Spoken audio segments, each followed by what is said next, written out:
आज की वीडियो में हम लोग क्लास 12 केमिस्ट्री के आंसर का सलूशन करने वाले हैं। सेट नंबर 2 देखेंगे। कौन सा देखेंगे? सेट नंबर 2 यहाँ पर।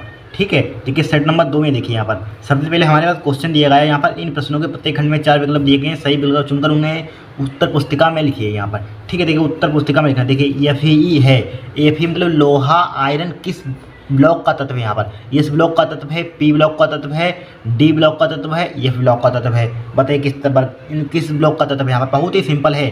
देखिए आपने पढ़े होंगे, यानी कि डी ब्लॉक के तत्व या संकर्ण तत्व क्या होते हैं? Scandium, titanium, radium, chromium.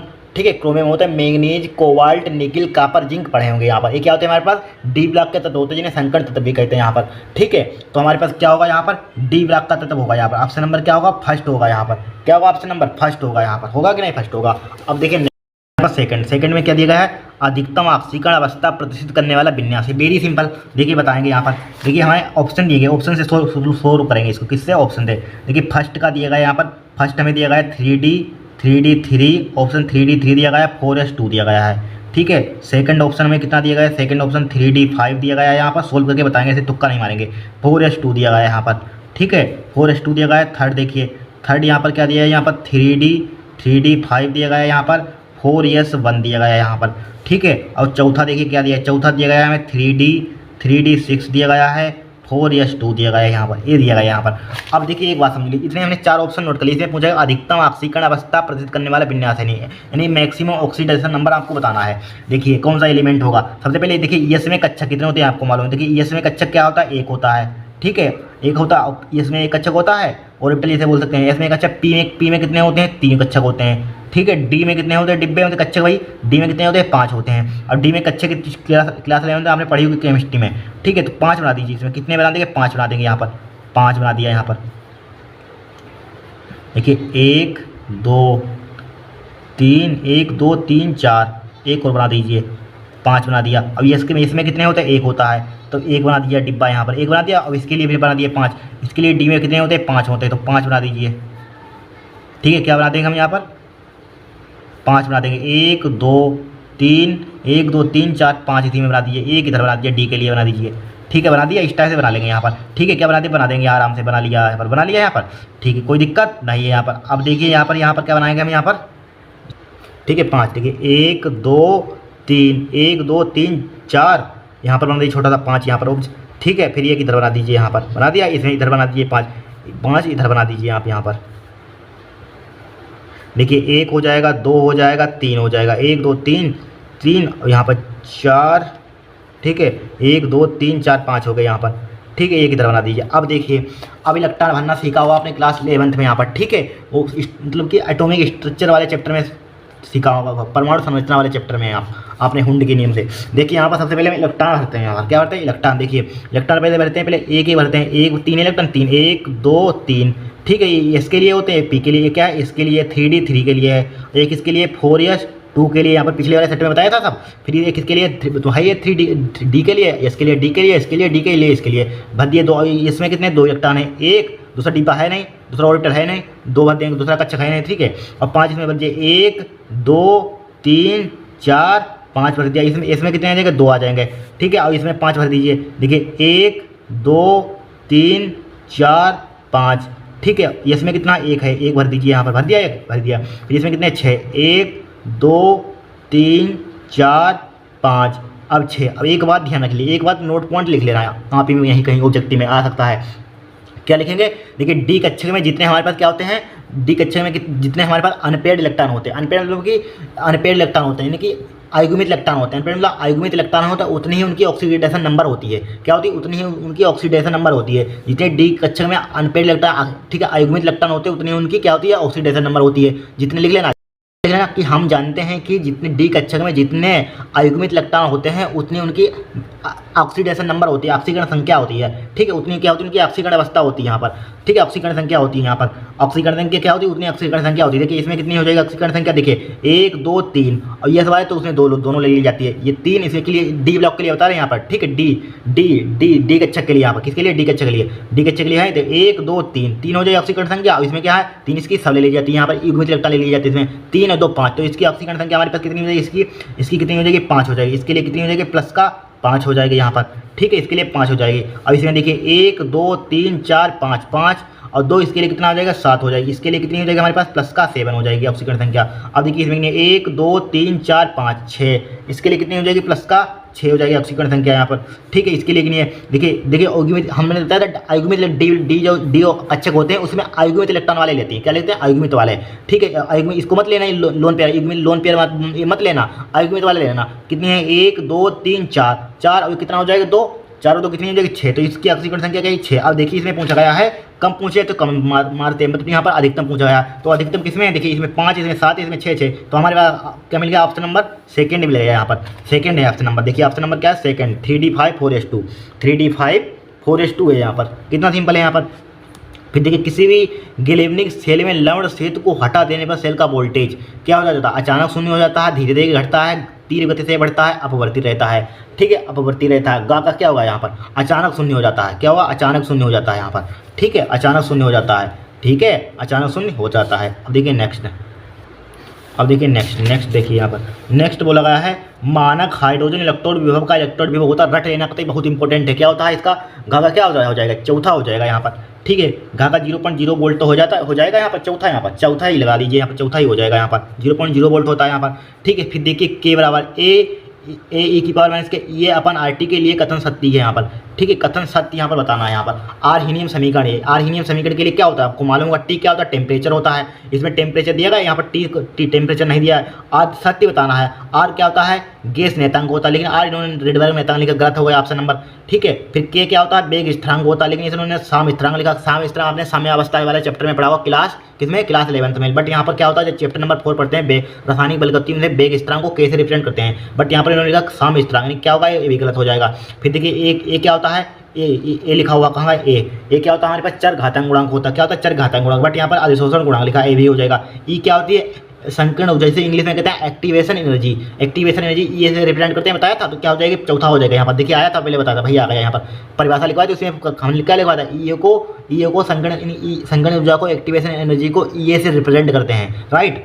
फिर देखिए अभिक्रिया बनवाई 2a, ठीक है। फिर तीसरी के साथ 2b के लिए ए के विघटन की दर बी के बनने की दर से निम्न प्रकार संबंधित है, ठीक है। बताइए इसके लिए इसको सिंप्लीफाई करेंगे, इसे डायरेक्टली नहीं तुक्का मारेंगे। देखिए इसको हम सिंप्लीफाई करेंगे, कौन सा है चौथा है यहाँ पर, एमसीक्यू क्या हमारे चा है एमसीक्यू, ठीक है। चा वाले में दिया है 1/2a दिया है यहाँ पर 1/2a, ठीक है। फिर क्या दिया है यहाँ पर 2b दिया है, ठीक है, 2b दिया है यहाँ पर, तो विघटन की दर और b के बनने की दर क्या होगी, तो दर किस टाइप अभिक्रिया की दर किस टाइप से लिखते हैं। देखिए जब अब एक इधर वाला क्या होता है रेक्टेंट होता है, उधर वाला प्रोडक्ट है, एक अभिकारक होता है उत्पाद, अभिकारक वाला क्या लिखते हैं निगेटिव में लिखते हैं, अभिकारक वाला क्या लिखते हैं निगेटिव में, मालूम होगा अभिकारक वाला किस में लिखते हैं निगेटिव में लिखते हैं, और ये अभिकारक वाला उत्पाद वाला किस में लिखते हैं पॉजिटिव में लिखते हैं, यहाँ पर पॉजिटिव में दर लिखते हैं, किस में लिखते हैं पॉजिटिव में दर लिखते हैं। देखिए तो अभिकारक के लिए 1/2 लिखा होता है, जब देखिए जब डिवाइड में लिखी हो संख्या तो मल्टीप्लाई में आ जाती है, क्या आ जाती है माइनस की आ जाएगी, डी ए इसकी सांता लिख दें, दर लिख दें DA/DT हो जाएगी यहाँ पर,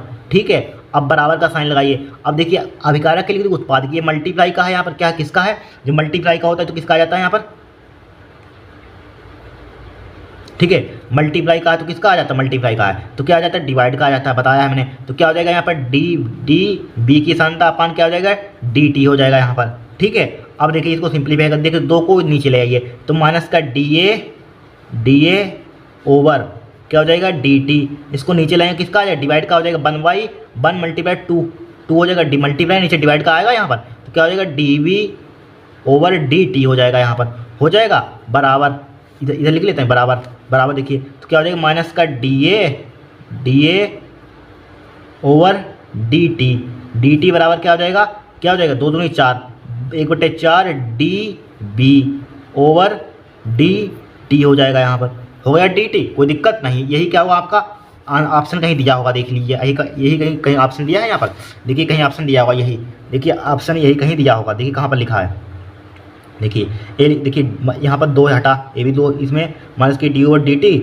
1/4 DB/DT, यही तो ऑप्शन मिल गया हमें यहाँ पर माइनस के DO/DT, देख लीजिए यहाँ पर, लेकिन बट्टे में हाँ बट्टे में यही ऑप्शन नंबर क्या होगा सेकंड ही होगा, तो इसका मतलब ऑप्शन क्या होगा इसका सेकंड ही होगा, यहाँ पर सेकंड लगा लीजिए यहाँ पर, ठीक है। इसका क्या ऑप्शन होगा सेकंड ही होगा, ठीक है, सेकंड ही मिल गया हमें, सेकंड ही मिल गया यहाँ पर, ये तो है भी नहीं ये भी नहीं है यहाँ पर, हो गया क्वेश्चन इस टाइप से करते हैं यहाँ पर, कोई कठिन MCQ यहाँ पर बताइए 6 MCQ हमने सोल्व कर लिए यहाँ पर बहुत सिंपल तरीके से यहाँ पर। नेक्स्ट क्वेश्चन हमारे पास क्या दिया है, दूसरे का एनिलीन की विभिन्न अनुनादी संरचनाएं लिखिए। ठीक है, एनिलीन की विभिन्न अनुनादी संरचनाएं लिखिए। दूसरे का क्या है हमारे पास, का है। क्या, दूसरे का का देखिए एनिलीन का सबसे पहले आपको फार्मूला मालूम हो। जब तक फार्मूला मालूम नहीं होगा जब तक कुछ हो ही नहीं सकता है यहाँ पर। ठीक है, फार्मूला इसको लर्न कर लेना आप, फार्मूला आपको याद होना चाहिए। तो एनिलीन का फार्मूला देखिए क्या होता है, एनिलीन का देखिए यहाँ से बनाते हैं। एनिलीन का फार्मूला देखिए क्या होता है, ये क्या होता है हमारे पास, एनिलीन का फार्मूला होता है, ध्यान रखना, याद कर लेना यहाँ पर। ठीक है, एनिलीन का यहाँ पर बॉन्ड लगाते हैं इस टाइप से, फिर इसको छोड़ देते हैं, यहाँ पर लगाते हैं, इसको छोड़ देते हैं, यहाँ पर लगाते हैं। ये एनिलीन का फार्मूला होता है। यहाँ पर क्या होता है, एनिलीन का फार्मूला होता है यहाँ पर। अब देखिए हमें यहाँ पर अनुनादी संरचना बनानी है। क्या अनुनादी संरचना बनाना बहुत ही सिंपल होता है, लेकिन ध्यानपूर्वक देखना, आंखें खोल कर कतई एक एक बात आपको देखना, लेकिन कोई भी आ जाए तुरंत उड़ा दें यहाँ पर। ठीक है, सबसे पहले देखिए यहाँ पर एक बात ध्यान रखिए, जब हमारे पास देखिए यहाँ पर मान लीजिए एक लोन पेयर है, सपोज लोन पेयर से क्या बनता है हमारे पास, आपने लुईस संरचनाएं 9th-10th में सीखी होंगी। क्योंकि जो हमारे पास एक बॉन्ड होता है, एक दो इलेक्ट्रॉनों से मिलकर बना होता है। यहाँ पर एक प्रकार दो इलेक्ट्रॉनों से क्या बना होता है, एक बॉन्ड बना होता है। ठीक है, और एक बॉन्ड से क्या बनता है, दो इलेक्ट्रॉन बनते हैं। अब देखिए इसके में अनुनादी संरचनाएं बनानी है। सबसे पहले यहाँ पर देखिए हम जानते हैं, क्या जानते हैं आपको मालूम होगा, इस पर जो नाइट्रोजन होता है, यहाँ पर नाइट्रोजन पर क्या होता है, एक लोन पेयर होता है, मालूम है। यहाँ पर क्या होता है, एक लोन पेयर होता है, ध्यान से समझना, एक क्या होता है, लोन पेयर होता है यहाँ पर। ठीक है, अब सबसे पहले यहाँ पर देखिए, जब एक लोन पेयर यहाँ पर हटा, एक लोन पेयर क्या है, यहाँ पर लोन पेयर क्या होगा, यहाँ पर आ जाएगा। यहाँ पर लोन पेयर से हमने बताया था, एक लोन पेयर से क्या बनता है, एक बॉन्ड बनता है। तो लोन पेयर से एक बॉन्ड बनाना चाहता है, यहाँ पर बॉन्ड आ जाएगा, एक आ जाएगा कि नहीं, यहाँ पर ध्यान से समझना, एक बॉन्ड आ जाएगा। ठीक है, एक बॉन्ड आ जाएगा। अब यहाँ पर क्या हो जाएगा, डबल बॉन्ड। डबल बॉन्ड से जब बॉन्ड को तोड़ते हैं क्या बनता है, बॉन्ड से तोड़ते हैं, बॉन्ड को तोड़ते हैं तो क्या बनता है हमारे पास, लोन पेयर बनता है। तो यहाँ से बॉन्ड तोड़ेंगे, यहाँ पर डबल बॉन्ड आ जाएगा। फिर हम डबल बॉन्ड, चूंकि डबल बॉन्ड आ जाएगा, देखिए सपोज मान लीजिए एज्यूम कर लीजिए, यहाँ पर एज्यूम मान लीजिए यहाँ पर डबल बॉन्ड आ गया, दो डबल बॉन्ड है यहाँ पर। और कार्बन की संख्या कितनी होती है, 4 होती है, मालूम है। लेकिन यहाँ पर देखिए दो बॉन्ड हो जाएंगे, 2 और 2 4 5 हो जाएगी संयुक्त यहाँ पर, इसलिए गड़बड़ा जाएगा, यहाँ पर गलत हो जाएगा क्वेश्चन। तो इसलिए क्या करते हैं, यहाँ पर हम यहाँ पर इसको तोड़ देते हैं, बॉन्ड यहाँ पर आ जाएगा, बॉन्ड क्या हो जाएगा, इस बॉन्ड को हम तोड़ देते हैं, यहाँ पर आ जाएगा, यहाँ पर क्या आ जाएगा, एक लोन पेयर आ जाएगा। वो हमने बताया था, जब लोन पेयर से बॉन्ड बनता है, मतलब एक लोन पेयर से बॉन्ड से क्या बन जाता है, लोन पेयर से बॉन्ड पेयर से लोन पेयर। ध्यान रखना यहाँ पर। अब देखिए यहाँ पर इस टाइप से बनाइए। अब यहाँ पर यही दिखा दिया, दूसरी रिंग में यही दिखा दिया सब। क्या किया आपने, करा किया। ठीक है, देखिए दिखा दीजिए यहाँ पर, देखिए यहाँ पर दिखा दीजिए। देखिए अब यहाँ पर देखिए, ध्यान से देखना, इसको हमने तोड़ा यहाँ पर, तो क्या आ जाएगा यहाँ पर, देखिए NH2। ठीक है, अब देने वाला हमने बताया था, देने वाला प्लस दिखा दीजिए। देने वाला क्या होता है, धनी होता है, जिसके पास ज़्यादा पैसा होगा वही तो देगा, मतलब कि वही तो देगा। तो देने वाला क्या होता है, धनी मतलब धन आ जाएगा। लेने वाला क्या होता है, मतलब कि ऋणात्मक होता है, उसके पास कमी है यहाँ पर। तो मतलब इसने दे दिया, एक लोन पे दे दिया, तो एक लोन पे दे दिया, क्या आ जाएगा, इस पर पॉजिटिव आ जाएगा चार्ज यहाँ पर। और यहाँ पर लोन पे से बन क्या जाता है, बॉन्ड बन जाता है, तो बॉन्ड यहाँ पर क्या हो जाएगा, डबल बॉन्ड हो जाएगा, यहाँ पर इस टाइप से हो जाएगा, डबल बॉन्ड हो जाएगा। अब देखिए यहाँ से एक हमने फिर यहाँ से इसको बॉन्ड तोड़ा, बॉन्ड से बॉन्ड पेयर से क्या बन जाएगा, लोन पेयर बन जाएगा। यहाँ से बॉन्ड तोड़ा, बॉन्ड से क्या बन जाएगा, यहाँ पर लोन पेयर बन जाएगा। यहाँ पर से आपको यहाँ दिखाना है, तो बॉन्ड से पेयर से हमारे पास क्या बन जाएगा, लोन पेयर बन जाएगा यहाँ पर। तो लोन पेयर इस टाइप से आप दिखा दीजिए, लोन पेयर यहाँ पर क्या बन जाएगा, एक लोन पेयर बन जाएगा। लेने वाला क्या होता है, चूंकि इसने यहाँ पर बॉन्ड तोड़ा, ले लिया लोन पेयर, तो लेने वाले मतलब कि ऋणात्मक हो जाएगा, ऋणी हो जाएगा, यहाँ पर क्या हो जाएगा, रेडी हो जाएगा। तो यहाँ पर क्या आ जाएगा, माइनस आ जाएगा, यहाँ पर आ जाएगा, माइनस आ जाएगा यहाँ पर। ठीक है, कोई दिक्कत नहीं। अब जो 2 बॉन्ड बचे हैं इनको एज इट इज लगा दीजिए यहाँ पर। एक यहाँ पर बॉन्ड बचा था, एक यहाँ पर बन। इतना समझ में आया कि नहीं, ये बताइए यहाँ पर आ गया होगा समझिए। फिर से समझाने पहले इसको कर लेते हैं क्वेश्चन पूरा, फिर क्या करेंगे यहाँ पर, फिर क्या करेंगे, फिर हमने बताया था लोन पे से बॉन्ड पे तो टूटेगा, बॉन्ड पे से लोन पे, यही 2 बातें ध्यान रखिए। फिर लोन पे लगा यहाँ पर, क्या लगा यहाँ पर, लोन पे, फिर लोन पे से बॉन्ड पे तोड़ दिए, यहाँ पर लोन पेयर है यहाँ पर, और लोन पेयर से क्या बन जाएगा हमारे पास, बॉन्ड पेयर बन जाएगा। यहाँ पर लोन पेयर है, यहाँ से क्या बन जाएगा हमारे पास, यहाँ पर बॉन्ड पेयर बन जाएगा। यहाँ पर क्या बन जाएगा, यहाँ पर बॉन्ड पेयर बन जाएगा, यहाँ पर बन जाएगा बॉन्ड पेयर। फिर बॉन्ड पेयर से टूटेगा, 2 बार तीर लगता है, फिर बॉन्ड पेयर से क्या बन जाएगा हमारे पास, बॉन्ड पेयर से क्या बन जाएगा हमारे पास, बॉन्ड पेयर से क्या बन जाएगा, लोन पेयर बन जाएगा। बॉन्ड पेयर से क्या बन जाएगा हमारे पास, यहाँ से लोन पेयर यहाँ पर बना दीजिए, यहाँ पर। ठीक है, यहाँ पर जहाँ कार्बन होता है यहाँ पर। ठीक है, यहाँ पर सिंपल जगह पर नहीं, यहाँ पर। ठीक है, यहाँ पर क्या बन जाएगा हमारे पास, लोन पेयर आ जाएगा। यही करना है आपको बस, जहाँ तक हो सके पूरी रिंग घुमा दीजिए, बस हो जाएगा, वही अनुनादी संरचना बन जाएगी यहाँ पर। ठीक है,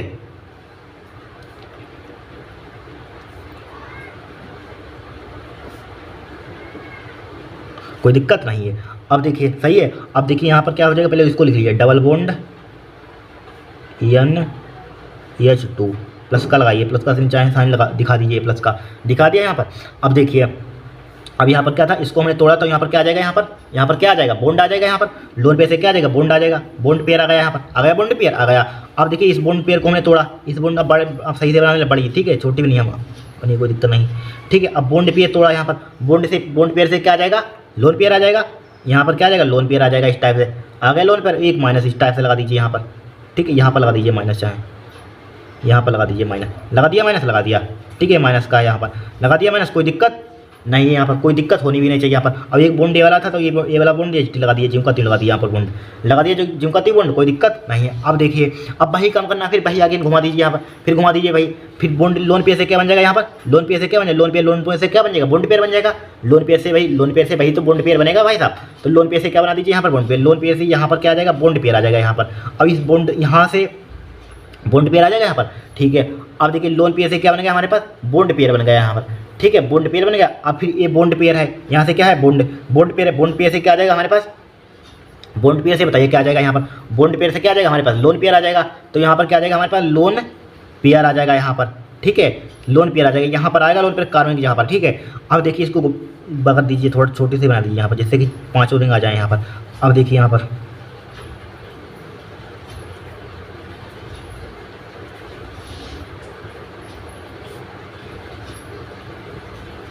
ठीक है। अब देखिए सही है, सही है हमारे पास।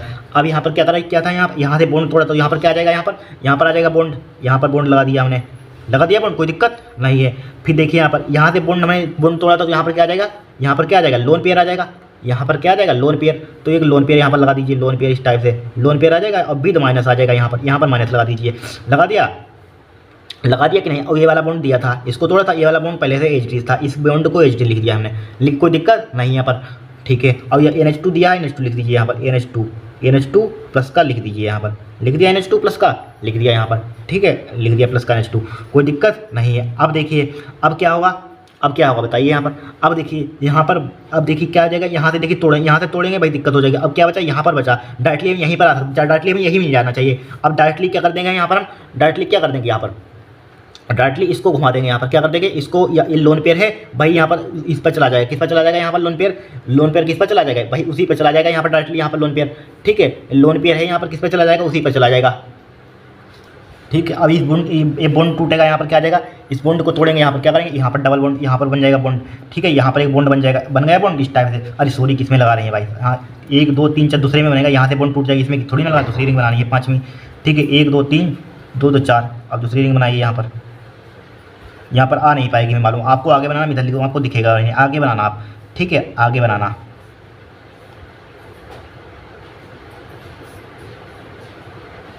आगे आपको क्या बनाना है। अब यहाँ पर क्या हो जाएगा, बॉन्ड है, यहाँ पर बॉन्ड आ जाएगा, यहाँ पर NH2 लगा हुआ है, NH2 प्लस का हो जाएगा, यहाँ पर क्या आ जाएगा, प्लस का भाई HT से आ जाएगा, भाई क्या आ जाएगा, HT लोन पेयर आ जाएगा इस पर, चाहे दिखाइए चाहे ना दिखाइए, यहाँ पर कोई दिक्कत नहीं है। NH2 यहाँ पर बॉन्ड टूट जाएगा, यहाँ पर आ जाएगा, यहाँ पर ठीक है, प्लस का साइन हटा दीजिए, इस पर क्या हट जाएगा, प्लस का साइन हट जाएगा, यहाँ पर हट गया। और यहाँ पर क्या है, यहाँ पर बॉन्ड लगा हुआ है, तो यहाँ पर एक बॉन्ड लगा दीजिए, यहाँ पर लगा दिया, फिर इसको छोड़ा तो यहाँ पर बॉन्ड लगा हुआ है, कोई दिक्कत नहीं है। इस टाइप से इसकी अनुनादी संरचना बनाते हैं, ठीक है, बन गई, यही अनुनादी संरचना है यहाँ पर, ठीक है। इनकी जो पीछे वाली रिंग होती है, जस्ट इसमें 2 बॉन्ड दिखाते चले जाते, कहाँ से क्या तोड़ा आपको, लोन पे से बॉन्ड पे, बॉन्ड पे से लोन पे, लोन पे से बॉन्ड पे, बॉन्ड पे से लोन पे, यही आपको करना होता है यहाँ पर, ठीक है। देखिए यहाँ पर लोन पेयर आ गया, अब लोन पे से क्या बन जाएगा, बॉन्ड पेयर बन जाएगा यहाँ पर, ठीक है। इसमें मत बना देना बॉन्ड पेयर, दूसरी रिंग बनाइए, यहाँ पर इसमें दिखाया है, अब दूसरी रिंग बनानी है, यहाँ पर क्या बनानी है, दूसरी रिंग, 5 अनुनादी संरचना बनेगी, 1 2 3 4 5, ये क्या है, 5 रिंग बन जाएगा, ये अनुनादी संरचना है यहाँ पर, इसमें मत बॉन्ड बना देना आप, इसको थोड़ा यहीं पर बना, गलत हो जाएगा, ठीक है, ध्यान रखना यहाँ पर, ठीक है। यहाँ से देखिए बॉन्ड थे, यहाँ से तोड़ा तो यहाँ पर क्या आ जाएगा, बॉन्ड आ जाएगा, यहाँ पर आ जाएगा, बस हो गए कम।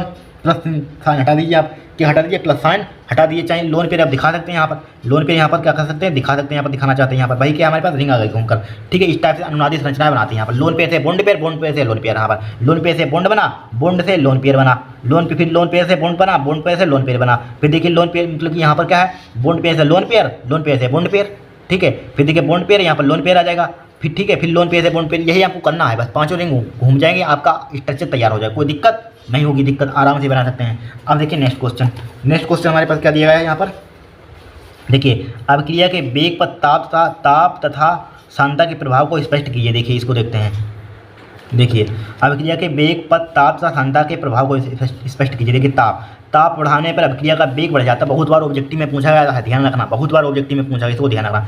ताप बढ़ाने पर अभिक्रिया का वेग क्या हो जाता है? बढ़ जाता है। ठीक है, क्योंकि ताप वृद्धि से अणुओं के मध्य टक्करों की संख्या बढ़ जाती है। क्यों बढ़ जाती है? क्योंकि ताप वृद्धि से अणुओं के मध्य टक्करों की संख्या बढ़ जाती है। सांता पर लिख लीजिए, किस पर लिख लीजिए? सांता पर। देखिए सांता अभिकारकों की सांता बढ़ाने पर अभिक्रिया का वेग भी बढ़ता है और क्या होता है यहाँ पर? और बढ़ता है, और सांता कम करने पर वेग कम हो जाता है। क्या होता है? वेग कम होता है। अभिकारकों की सांता बढ़ाने पर, ठीक है, अभिक्रिया का वेग भी बढ़ता है और सांता कम करने पर वेग कम हो जाता है। सांता कम करने पर क्या हो जाता है? वेग कम हो जाता है। लिख लीजिए यहाँ पर, क्या कर लीजिए? लिख लीजिए यहाँ पर। फिर देखिए नेक्स्ट क्वेश्चन, देखिए इसको हटाइए, यहाँ पर हटाइए। अब देखिए आंसर में देखिए फिर क्या बोला गया है यहाँ पर? देखिए K4Fe का होल के जलीय विलयन में उत्पन्न आयनों को लिखिए। इस यौगिक में Fe की ऑक्सीकरण संख्या कितनी है? वेरी सिंपल, इसी में बना देते हैं यहाँ पर।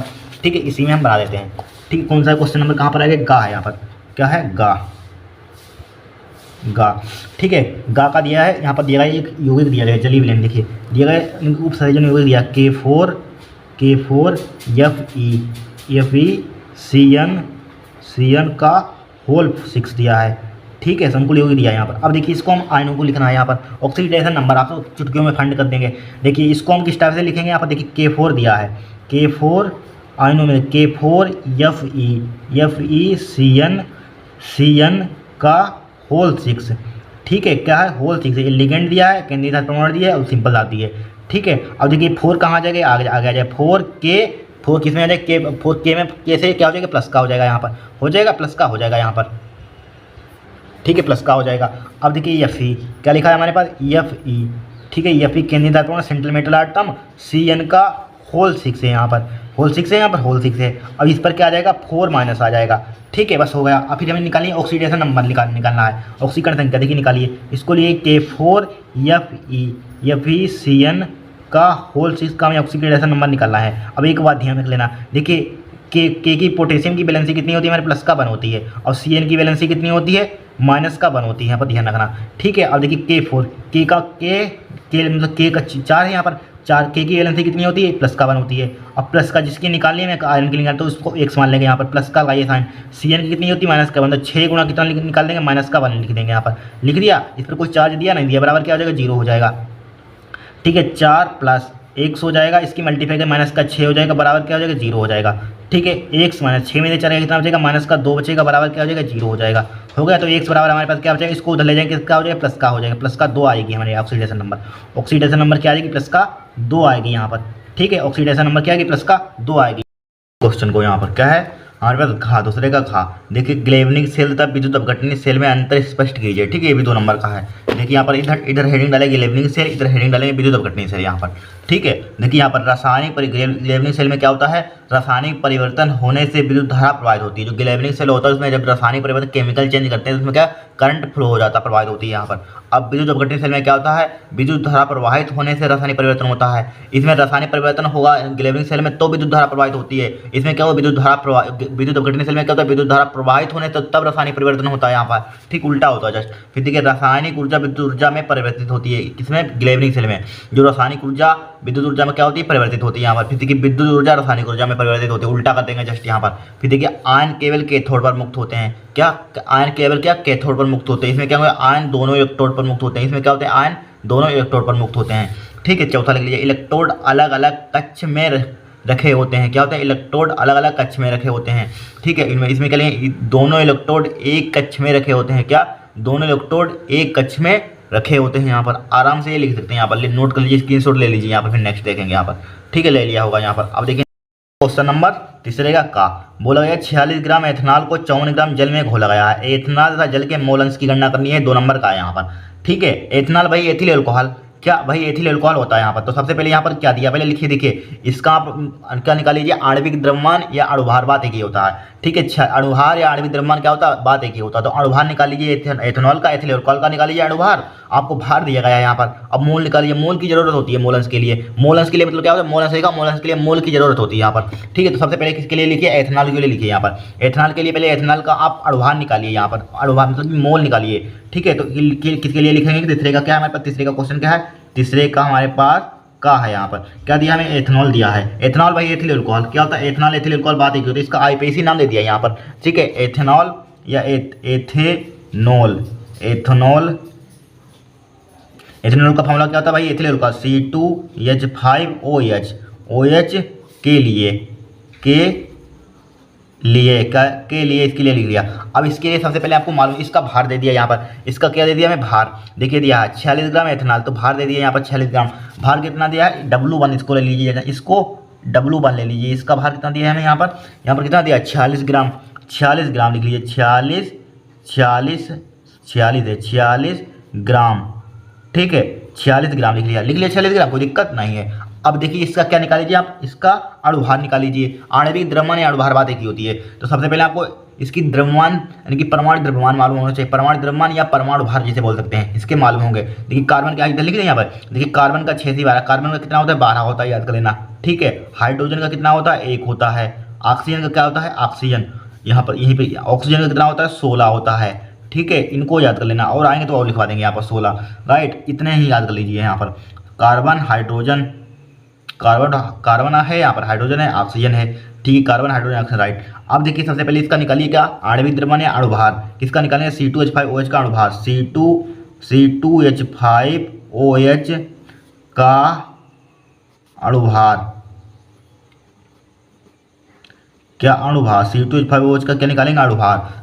अणुभार या आणविक द्रव्यमान, अणुभार को किससे रिप्रेजेंट करते हैं, यम से, ठीक है। अणुभार को किससे रिप्रेजेंट करते हैं, यम से रिप्रेजेंट करते हैं यहाँ पर, ठीक है। तो बराबर क्या हो जाएगा हमारे पास, अणुभार को यम से रिप्रेजेंट करते हैं, अणुभार, तो अणुभार किस टाइप से निकालते हैं, देखिए यहाँ पर क्या है 2 लिखा हुआ है, तो 2 लिख दिया आगे, मल्टीप्लाई लगाइए, साइन मल्टी लगाया। अब कार्बन का कितना होता है हमारे पास, परमाणु द्रव्यमान, परमाणु कार्बन कितना होता है 12 होता है, 12 लिख लिया यहाँ पर, लिख लिया, प्लस का साइन लगाइए। फिर देखिए हाइड्रोजन है 5 आ गया, हाइड्रोजन लिख लिया यहाँ पर, लिख लिया हाइड्रोजन 5 लिख लिया। हाइड्रोजन कितना होता है परमाणु द्रव्यमान 1 होता है, 1 लिख दिया, प्लस का साइन लगाइए, प्लस का साइन लगाया। ऑक्सीजन कितना होता है 16 होता है, 16 लिख लिया यहाँ पर, ठीक। प्लस का आगे लिखना, प्लस का फिर साइन लगा आगे लिखना, प्लस का फिर साइन लगाया। फिर हाइड्रोजन कितना होता है 1 होता है, हाइड्रोजन का कितना होता है 1 होता है। इस टाइप से निकालते हैं यहाँ पर, कोई दिक्कत नहीं है। अब देखिए यहाँ पर यम, चाहे इसको M1 से रिप्रेजेंट कर दीजिए, M1, ठीक है। इथेनॉल की इसको M1 से रिप्रेजेंट कर दीजिए, M1 लिखा है, M1 बराबर, देखिए 12 दूनी कितना होता है 24 होता है, 12 दूनी कितना होता है 24 लिख दिया यहाँ पर, लिख लिया 24 लिख दिया, प्लस का साइन लगाइए, प्लस का 5 × 5 हो जाएगा, ठीक है। और 16 17 हो जाएगा, 17 लिख दिया यहाँ पर, ठीक है। अब इसको जोड़िए, M1 बराबर 17 5 कितना होता है 17 5 22 22 और 24 कितना होता है 22 24 कितना होता है 46 होता है, 46 आ जाएगा यहाँ पर, ठीक है। इसका मात्रक क्या होता है ग्राम प्रति मोल, ग्राम प्रति मोल इसका मात्रक होता है, ठीक है, हो गया। अब इसका अणुभार निकालिए, अब इसके मोल निकाल लीजिए, इसी के क्या निकालिए मोल। इतना काम तो आपको करना ही होगा। मोल बराबर क्या होता है भार बटे अणुभार, W1 अपन क्या हो जाएगा M1 हो जाएगा। W1 का मान कितना दिया है 46, लेकिन इसका मान 46 दिया, इसका मान 46 है, तो एक ही आ जाएगा भाई, तो बहुत सिंपल आया था क्वेश्चन, 46 बटे 46 हो जाएगा यहाँ पर, ठीक है। 46 से 46 उड़ा दीजिए, बराबर मोल कितना आ जाएगा 1 आ जाएगा, मोल कितना आ जाएगा 1 मोल, यहाँ पर 1 मोल आ जाएगा हमारे पास, इसका 1 मोल आ गया। अब इसी टाइप से इसी सिमिलरली क्या लिखेंगे यहाँ पर, सिमिलरली एरिजिटीज क्या लिखेंगे यहाँ पर, देखिए इसके लिए क्या लिखेंगे 54 ग्राम जल के लिए, तो जल के लिए लिखिए, जल के लिए लिखिए, जल के लिए, जल को क्या कहते हैं H2O के लिए, राइट। अब जल के लिए, जल का मतलब कि इसका वेट दिया है W1, W2 इसको रिप्रेजेंट कर दिया, उसको W1 से रिप्रेजेंट करता है, इसको W2 से लिख दीजिए। W2 का मान हमें यहाँ क्या दिया यहाँ पर W2, देखिए W2 का मान कहाँ है, W2 का मान इसमें 54 ग्राम जल, 54 ग्राम, इसका भार कितना दिया 54 ग्राम, 54 ग्राम, ठीक है, 54 ग्राम दे दिया इसका। अब हमें इसका क्या चाहिए अणुभार चाहिए, आणविक द्रव्यमान चाहिए, तो जल का अणुभार निकालिए, H2O का अणुभार, H2O का अणुभार या आणविक द्रव्यमान किस टाइप से निकालते हैं इसको, चाहे इसको M2 से, इसको M1 से रिप्रेजेंट किया था, इसको M2 से रिप्रेजेंट कर दीजिए। M2 बराबर क्या हो जाएगा, इसका हाइड्रोजन कितना होता है परमाणु द्रव्यमान 1 होता है, तो 1 गुणा क्या हो जाएगा 1 हो जाएगा, ठीक है, प्लस का 1 गुणा 2, फिर ऑक्सीजन कितना होता है 16 होता है, ठीक है, बराबर क्या हो जाएगा 2 + 16 बराबर क्या हो जाएगा 18 आ जाएगा। M2 का मान इसके लिए क्या गया हमारे पास, आणविक द्रव्यमान कितना आ गया 18 आ गया। अब इसके मोल निकाल लीजिए, मोल किस टाइप से N2 से, इसको N1 से रिप्रेजेंट किया था, इसको N2 से रिप्रेजेंट कर दीजिए, तो क्या हो जाएगा W2/M2 हो जाएगा यहाँ पर, ठीक है। W2 का मान देखिए कितना दिया यहाँ पर 54 दिया है, W2 का मान कितना दिया 54 दिया है, W1 का मान कितना दिया यहाँ पर 18 दिया है, ठीक है, 18 दिया यहाँ पर, 18 36 18 54, 18 कितना हो जाएगा 54 हो जाएगा। तो N2 का मान कितना आ जाएगा हमारे पास 3 आ जाएगा यहाँ पर, 3 मोल लगाया यहाँ पर। अब बस इतना काम अगर कर लिया तो मोल आराम से निकाल सकते हैं। सबसे पहले आपको मोल निकालना आना चाहिए, आपने क्लास 11th में सीखा होगा, ठीक है। यहाँ मोल तो निकालना बहुत सिंपल है यहाँ पर। इतना तो आप क्लास 11th में सीख कर आए होंगे आराम से, सीखा होगा कि नहीं सीखा होगा, यहाँ पर मोल निकालना सीखा होगा, ठीक है। अब यहाँ पर देखिए, अब मेन आया क्लास 12th का। देखिए अब इसमें पूछा गया है एथनॉल के जल का मोलंश की गणना कीजिए। एथनॉल का जल के, तो एथनॉल के मोलंश लिखिए, एथनॉल का मोलंश ठीक है। इसको काई से रिप्रेजेंट करते हैं यहाँ पर, किससे, चाहे काई से लिखिए, काई से एथनॉल का मोलंश, यानी कि एथनॉल मतलब इथिलीन का C2H5OH का मोलंश यहाँ पर। तो क्या हो जाएगा, इसके मोल हो जाएंगे, इसके मोल ऊपर, इसके मोल क्या माने थे, N1 आया था, इसका एथनॉल का मोल क्या था हमारे पास, एथनॉल को मोल से किससे रिप्रेजेंट किया था, N1 से रिप्रेजेंट किया था। कहाँ निकाला था, ये निकाला था N1, तो N1 आएगा यहाँ पर। जो जस्ट यहाँ पर होता है एथनॉल, तो एथनॉल का मोल ऊपर आएगा, नीचे दोनों को जोड़ देंगे, N1 + N2 हो जाएगा यहाँ पर, हो जाएगा बराबर। N1 का मान देखिए कितना दिया है, N1 का मान देखिए N1 का मान कितना है, N1 का मान 1 है 1 लिखा, और नीचे टोटल 1 प्लस का N2 का मान कितना है, N2 का मान 3 है, 3 लिख लिया यहाँ पर, 3 लिख लिया 3, तो बराबर क्या हो जाएगा, 1/4 आ जाएगा। 1/4 मतलब क्या होता है, 0.25 आ जाएगा। तो एथनॉल का मोल प्रभाव हमारे पास कितना आ जाएगा, मोल प्रभाव मोल C2H5OH का हमारे पास मोल प्रभाव जितना गया। अब इसी मेथड पर क्या निकाल लीजिए, सिमिलरली जल के मोल, जल के H2O। अब देखिए H2O आ गया, यहाँ पर जल का मोल सबसे पहले ऊपर आएगा, जल के मोल कितने निकाले, N2, और नीचे बस नीचे वाला सेम ही रहता है यहाँ पर, N2 हो जाएगा यहाँ पर, N2 नीचे को दोनों को डिवाइड कर देंगे, फिर नीचे N1 + N2 लिख देंगे यहाँ पर। N2 का मान कितना निकाला हमें, N2 का मान 3 निकाला, ठीक है। वही 1 + 3 नीचे वाला तो सेम ही रहता है, 1 प्लस का आ जाएगा 3 हो जाएगा यहाँ पर, 3, तो 3/3 कितना हो जाएगा, 4 हो जाएगा। इसको भाग कीजिए, 3/4 आ गया यहाँ पर, कितना आ गया हमारे पास 3/4, इसको 3/4 से भाग कीजिए, देखिए 0 पॉइंट लगाएंगे, 30 हो जाएगा, 4 7 28 हो जाएगा यहाँ पर, 2 बचेगा 0, 4 5 20 हो जाएगा यहाँ पर, 0.75 आ जाएगा यहाँ पर, ठीक है, 75 आ जाएगा यहाँ पर। एक क्या हो जाएगा, आपका आंसर हो जाएगा यहाँ पर, ठीक है। अगर इसके 2 तरीके होते हैं, अगर आपको जल के मोल चाहिए तो 1 से घटा दीजिए, 1 में से इसको घटा दीजिए 0.25 को, तब भी इतना ही आ जाएगा, तब भी आपको इस टाइप से मिल सकते हैं। यहाँ पर 1 से घटा देते हैं तो एक के मोल बताओ, दूसरे के 1 से घटा दीजिए, क्योंकि दोनों का योग 1 होता है, तो तब भी आपका आंसर आ जाता है, ठीक है। चाहे इस 1 से घटा लेना तब भी इतना ही आंसर आएगा। हो गया क्वेश्चन, यहाँ पर नोट कर लीजिए, इसको स्क्रीनशॉट ले लीजिए, हम नेक्स्ट देखेंगे यहाँ पर, ठीक है। अब देखिए नेक्स्ट डे भी 2 नंबर का है। इसमें देखिए दिया बहुत सिंपल था, देखिए 1.325 ग्राम निर्जल सोडियम कार्बोनेट को जल में घोलकर 250 मिलीलीटर बिलियन बनाया गया है। निर्जल सोडियम कार्बोनेट का तुल्यांक भार इतना दे दिया है यहाँ पर, ठीक है, 53 है। बिलियन की नॉर्मलता की गणना कीजिए, बिलियन की क्या करनी है, नॉर्मलता की गणना करनी है देखिए कुछ नहीं है, बहुत सिंपल, इसके लिए फार्मूला डायरेक्टली होता है। देखिए हमें आयतन सबसे पहले मिलीलीटर में दिया है, यहाँ पर आयतन क्या दिया है, आयतन 20 से लिख देते, क्या खा क्वेश्चन है आयतन हमें दिया है, आयतन इससे 20 एलिमेंट का आयतन कितना दिया हमें, 200 आयतन कितना दिया है यहाँ पर, देखिए 250 मिलीलीटर है यहाँ पर, 250 मिलीलीटर है आयतन, 250 मिलीलीटर है, इसको लीटर में कन्वर्ट कर दिए यहाँ पर, तो आयतन क्या आ जाएगा, लीटर में कन्वर्ट करेंगे क्या है, 250 1000 से भाग कर देंगे, बताया था किस टाइप से सब बताया हुआ पीछे। 1000 क्या हो जाएगा, लीटर, किस में आ जाएगा, लीटर में आ जाएगा यहाँ पर, आ गया। अब देखिए बिलियन की हमें क्या निकालनी है, फाइंड करनी है नॉर्मलता, तो नॉर्मलता के लिए डायरेक्टली फार्मूला लिख लीजिए, बिलियन की नॉर्मलता निकालनी है, तो बिलियन की नॉर्मलता यहाँ पर लिख दें, बिलियन की नॉर्मलता, बिलियन की नॉर्मलता, ठीक है, यही तो निकालिए बिलियन की नॉर्मलता यहाँ पर, राइट, ये निकालना है। अब सबसे पहले इसके लिए फार्मूला याद कर लेना, क्या होता है बिले, यानी कि बिले पदार्थ का द्रव्यमान क्या होता है,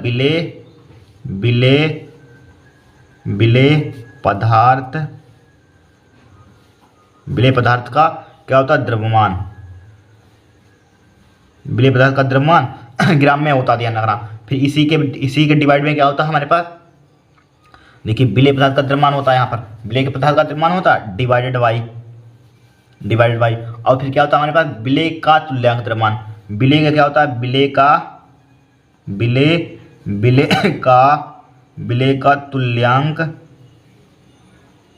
तुल्यांक द्रव्यमान, ठीक है बिले का तुल्यांक द्रव्यमान लिख दिया तुल्यांक द्रव्यमान लिख दिया, फिर मल्टीप्लाई लिख देते हैं 1/, आयतन, यहाँ पर क्या लिख देते हैं, 1/, आयतन लिख देते हैं यहाँ पर, आयतन, ठीक है। फार्मूला ध्यान रखना, आयतन क्या होता है, इन लीटर में होता है, लीटर में, ये फार्मूला ध्यान रखना, बिले का द्रव्यमान बटे बिले का तुल्यांक द्रव्यमान मल्टीप्लाई 1/, आयतन हो जाएगा, क्या हो जाएगा, 1/, आयतन हो जाएगा यहाँ पर। ठीक है, अब वैल्यू पुट कीजिए। देखिए विलेय का द्रव्यमान दिया है, विलेय के पदार्थ का द्रव्यमान कितना दिया है यहाँ पर, ये दिया है। देखिए विलेय पदार्थ का द्रव्यमान क्या दिया है, देखिए विलेय कौन सा होगा मैंने बताया था, तो कम मात्रा में हो तो विलेय होता है। देखिए 1.325 ग्राम निर्जल सोडियम कार्बोनेट को जल में घोलकर 250 मिलीलीटर विलयन बनाया गया। तो क्या दिया 1.325 क्या होगा, ये ग्राम में क्या होगा यहाँ पर, विलेय पदार्थ का द्रव्यमान होगा।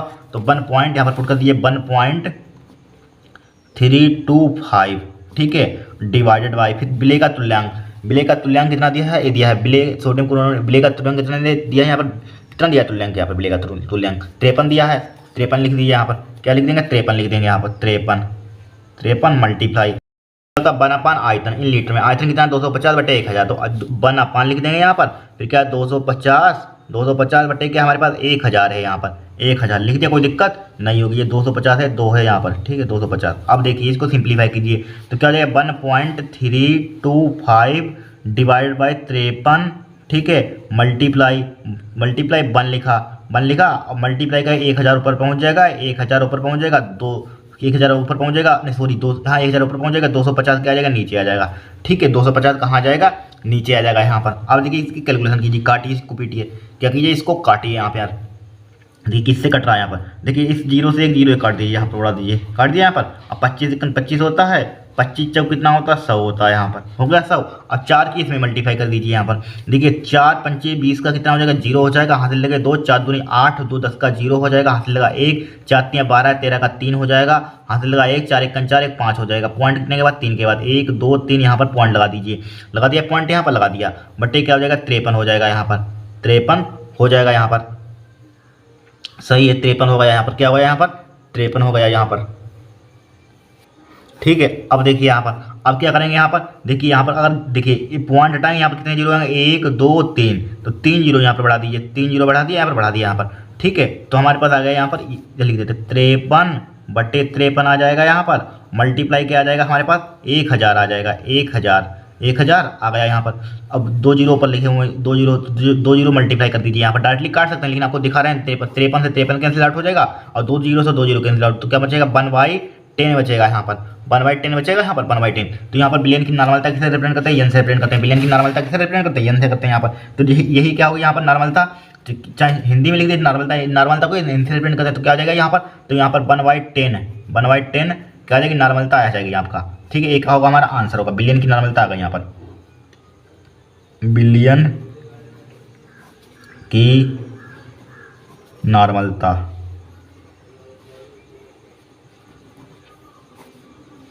ठीक है, इस टाइप इस क्वेश्चन को सोल्व करते हैं। यहाँ पर कठिन है, यहाँ पर कुछ नहीं है, यहाँ पर कैलकुलेशन करने का अपना अपना तरीका, हम डायरेक्टली यहाँ पर करते हैं, 53 से 53 उड़ाते, 2 से 2 उड़ाते हैं, एक बच्चे जाता है 1/10 यहीं पर आंसर लिख दे, लेकिन आपको समझाने के लिए कर रहे हैं तामझाम हम। ठीक है, अब देखिए नेक्स्ट देखेंगे यहाँ पर, नेक्स्ट क्या हमारे पास, नेक्स्ट देखिए, नेक्स्ट बोला गया फिनाल के महत्वपूर्ण अनुप्रयोगों का उल्लेख कीजिए। देखिए इसको देखते हैं, फिनाल को फॉर्मेल्डिहाइड के साथ मिलाकर पॉलीमराइजेशन करने पर ठीक है व्यावसायिक रूप से, ठीक है, फेनोलिक रेंजिन का उत्पादन किया जाता है। ठीक, इसका फिनाल को फॉर्मेल्डिहाइड के साथ मिलाकर पॉलीमराइजेशन करने से व्यावसायिक रूप से, ठीक है, फेनोलिक रेंजिन का उत्पादन किया जाता है, लिख लेना। ठीक है, फिर देखिए फिनाल का उपयोग कॉस्मेटिक उद्योग में, ठीक है, सनस्क्रीन, त्वचा को गोरा करने वाली क्रीम और बालों को रंगने वाले घोलों के उत्पादन में भी किया जाता है फिनाल का, ध्यान रखना। ठीक है, रट लेना इसको, बहुत इंपॉर्टेंट है, यहाँ पर याद कर लेना, ये सिंपल लिखे हुए इसको पढ़ लेना एक बार। ठीक है, थ्योरेटिकल है, इसको पढ़ लेना यहाँ पर। अब देखिए नेक्स्ट देखेंगे हम, फिर देखिए नेक्स्ट क्या बोला गया है हमारे पास, देखिए हमारे शरीर में हार्मोन की भूमिका का उल्लेख कीजिए। ठीक है, हमारे शरीर में हार्मोन की भूमिका का उल्लेख कीजिए। देखिए हार्मोन की भूमिका का उल्लेख देखिए लिखेंगे यहाँ पर, देखिए मनुष्य के शरीर में पाए जाने वाली अंतःस्रावी ग्रंथियों से कुछ विशेष प्रकार के द्रव मिलकर सीधे रक्त में घुले जाते हैं। ठीक है, देखिए मनुष्य के शरीर में पाए जाने वाली जो अंतःस्रावी ग्रंथियों से कुछ विशेष प्रकार के द्रव निकलकर सीधे किसमें, रक्त में घुल जाते हैं। ठीक है, मिल जाते हैं, जो पूरे शरीर में विभिन्न जैविक क्रियाओं को नियंत्रित करते हैं, जो पूरे शरीर में जो विभिन्न जैविक क्रियाएं हैं उनको क्या करते हैं, नियंत्रित करते हैं यहाँ पर। ठीक है, क्या करते हैं, नियंत्रित करते हैं। इन द्रवों को हार्मोन कहते हैं, इन द्रवों को कहते हैं हार्मोन कहते हैं। जैसे फॉर एग्जाम्पल इंसुलिन लिख लेंगे यहाँ पर, क्या लिख लेंगे, इंसुलिन। क्या होता है, मनुष्य के शरीर में पाए जाने वाली अंतःस्रावी ग्रंथियों से कुछ विशेष प्रकार के द्रव मिलकर सीधे रक्त से घुल जाते हैं। ठीक है, सीधे रक्त से क्या हो जाते हैं, घुल जाते हैं, जो पूरे शरीर के में विभिन्न जैविक क्रियाओं को नियंत्रित करते हैं। इन द्रव्यों को हार्मोन कहते हैं। जैसे फॉर एग्जाम्पल इंसुलिन लिख लेंगे यहाँ पर। ठीक है, लिख लीजिए, इसका स्क्रीनशॉट। नेक्स्ट क्वेश्चन हमारे पास क्या है, हमारे हो गया यहाँ पर हटाइए। फिर देखिए रोजेनमुंड अपचयन पर सच्ची टिप्पणी लिखिए, ठीक है। एथाइन पर H2 मतलब ये रोजेनमुंड अपचयन अभिक्रिया लिखनी है। फिर देखिए H2SO4 एथाइन पर H2SO4 सल्फ्यूरिक अम्ल एवं HgSO4 की उपस्थिति में जल की अभिक्रिया का केवल रासायनिक समीकरण लिखिए, ठीक है। देखिए पहले रोजेनमुंड अपचयन अभिक्रिया लिखिए। देखिए एसिड क्लोराइड का PD व BaSO4 की उपस्थिति में अपचयन कराने पर क्या कराने पर अपचयन कराने पर एल्डिहाइड प्राप्त होते हैं। क्या प्राप्त होते हैं? एल्डिहाइड प्राप्त होते हैं। और यह अभिक्रिया रोजेनमुंड अपचयन अभिक्रिया कहलाती है। कहलाती है रोजेनमुंड अपचयन अभिक्रिया कहलाती है। क्या होती है? एसिड क्लोराइड का PD व BaSO4 की उपस्थिति में, ठीक है, अपचयन कराने पर एल्डिहाइड प्राप्त होते हैं और यह अभिक्रिया रोजेनमुंड अपचयन अभिक्रिया कहलाती है। देखिए RCOCl ले लीजिए, यहाँ पर एसिड क्लोराइड ले लिया, अपचयन करा दीजिए PD BaSO4 की उपस्थिति में, तो क्या बन जाएगा हमारे पास? एल्डिहाइड मिल जाएगा। देखिए RCHO क्या एल्डिहाइड मिल जाएगा और HCl मिल जाएगा यहाँ पर। और R की जगह पर आप सपोज CH3 लिखना चाहते हैं तो CH3 लिख दिया, CH3 लिख देंगे यहाँ पर। बाकी सब जगह जहाँ जहाँ R है वहाँ CH3 आ जाएगा। मान लीजिए H लिखना चाहते हैं तो जहाँ जहाँ R है वहाँ H आ जाए तो फॉर्मेल्डिहाइड बन जाएगा, एल्डिहाइड बन जाएगा। इस टाइप से आप कर सकते हैं यहाँ पर, ठीक है। क्या कर सकते हैं, हो गया काम। इस टाइप से आप लिख लीजिए यहाँ पर रोजेनमुंड अपचयन अभिक्रिया यहाँ पर। अब इसी में क्या बोला गया है, इसी में, ठीक है, इसी में एथाइन पर देखिए, इसी में बोला गया एथाइन पर H2SO4 HgSO4 की उपस्थिति में जल की अभिक्रिया का केवल रासायनिक समीकरण लिखिए। सबसे पहले आपको एथाइन का फार्मूला मालूम है, क्लास 11 में पढ़ कर आए हो। एथाइन का फार्मूला उसमें पढ़ाया जाता है, मालूम होगा एथाइन का फार्मूला। तो एथाइन का फार्मूला क्या होता है? एथाइन का फार्मूला तो तीसरे का क्या है हमारे पास? चौथे का क्या है? चौथे का पर पहुँचे, चौथे का है, चौथे का है। एथाइन का फार्मूला क्या होता है? CH ट्रिपल बॉन्ड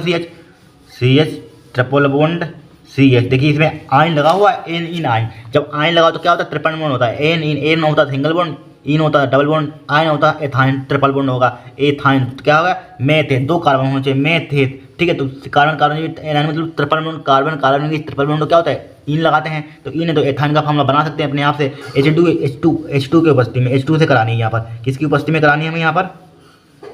H2SO4 की उपस्थिति में, H2SO4 और किसमें कराना हमें यहाँ पर? HgSO4 में, HgSO4 में यहाँ पर कराना है यहाँ पर, ठीक है। तो देखिए किस टाइप से कराएंगे यहाँ पर। सबसे पहले देखिए यहाँ पर, देखिए ये बॉन्ड क्या हो जाएगा यहाँ पर? ट्रिपल बॉन्ड है यहाँ पर, ट्रिपल बॉन्ड। देखिए रुक जाइए, अगर कन्फ्यूजन होना रुक जाइए। देखिए CH को वहाँ पे H लिखिए, किसको लिखिए? लेकिन इस बॉन्ड को मान लीजिए डबल बॉन्ड है यहाँ पर, क्या है?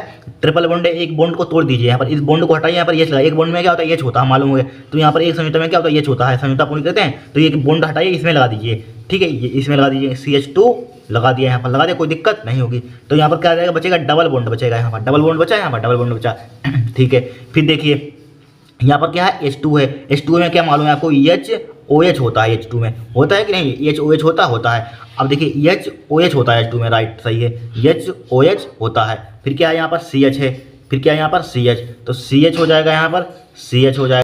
तो इसमें क्या लगा दिया यहाँ पर? OH लगा दीजिए यहाँ पर, ठीक है। OH लगा दिया यहाँ पर, एक OH निकाल ले, हाइड्रोजन इसी में बैलेंस हो गया यहाँ पर, ठीक है। इस टाइप से हम कर सकते हैं। फिर देखिए क्या है? बाइनिल एल्कोहल बन गया हमारे पास। इसका नाम क्या होता है?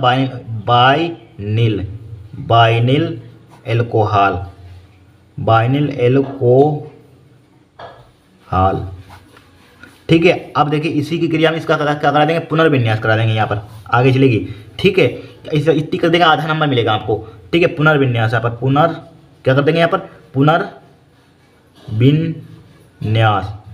पुनर्विन्यास, ठीक है। क्या कर देंगे? पुनर्विन्यास। देखिए जब बाइंडिंग कोण, देखिए यहाँ पर आएगा, देखिए इस बॉन्ड को फिर तोड़ दीजिए। इसमें इस बॉन्ड को तोड़ देंगे तो क्या आ जाएगा यहाँ पर?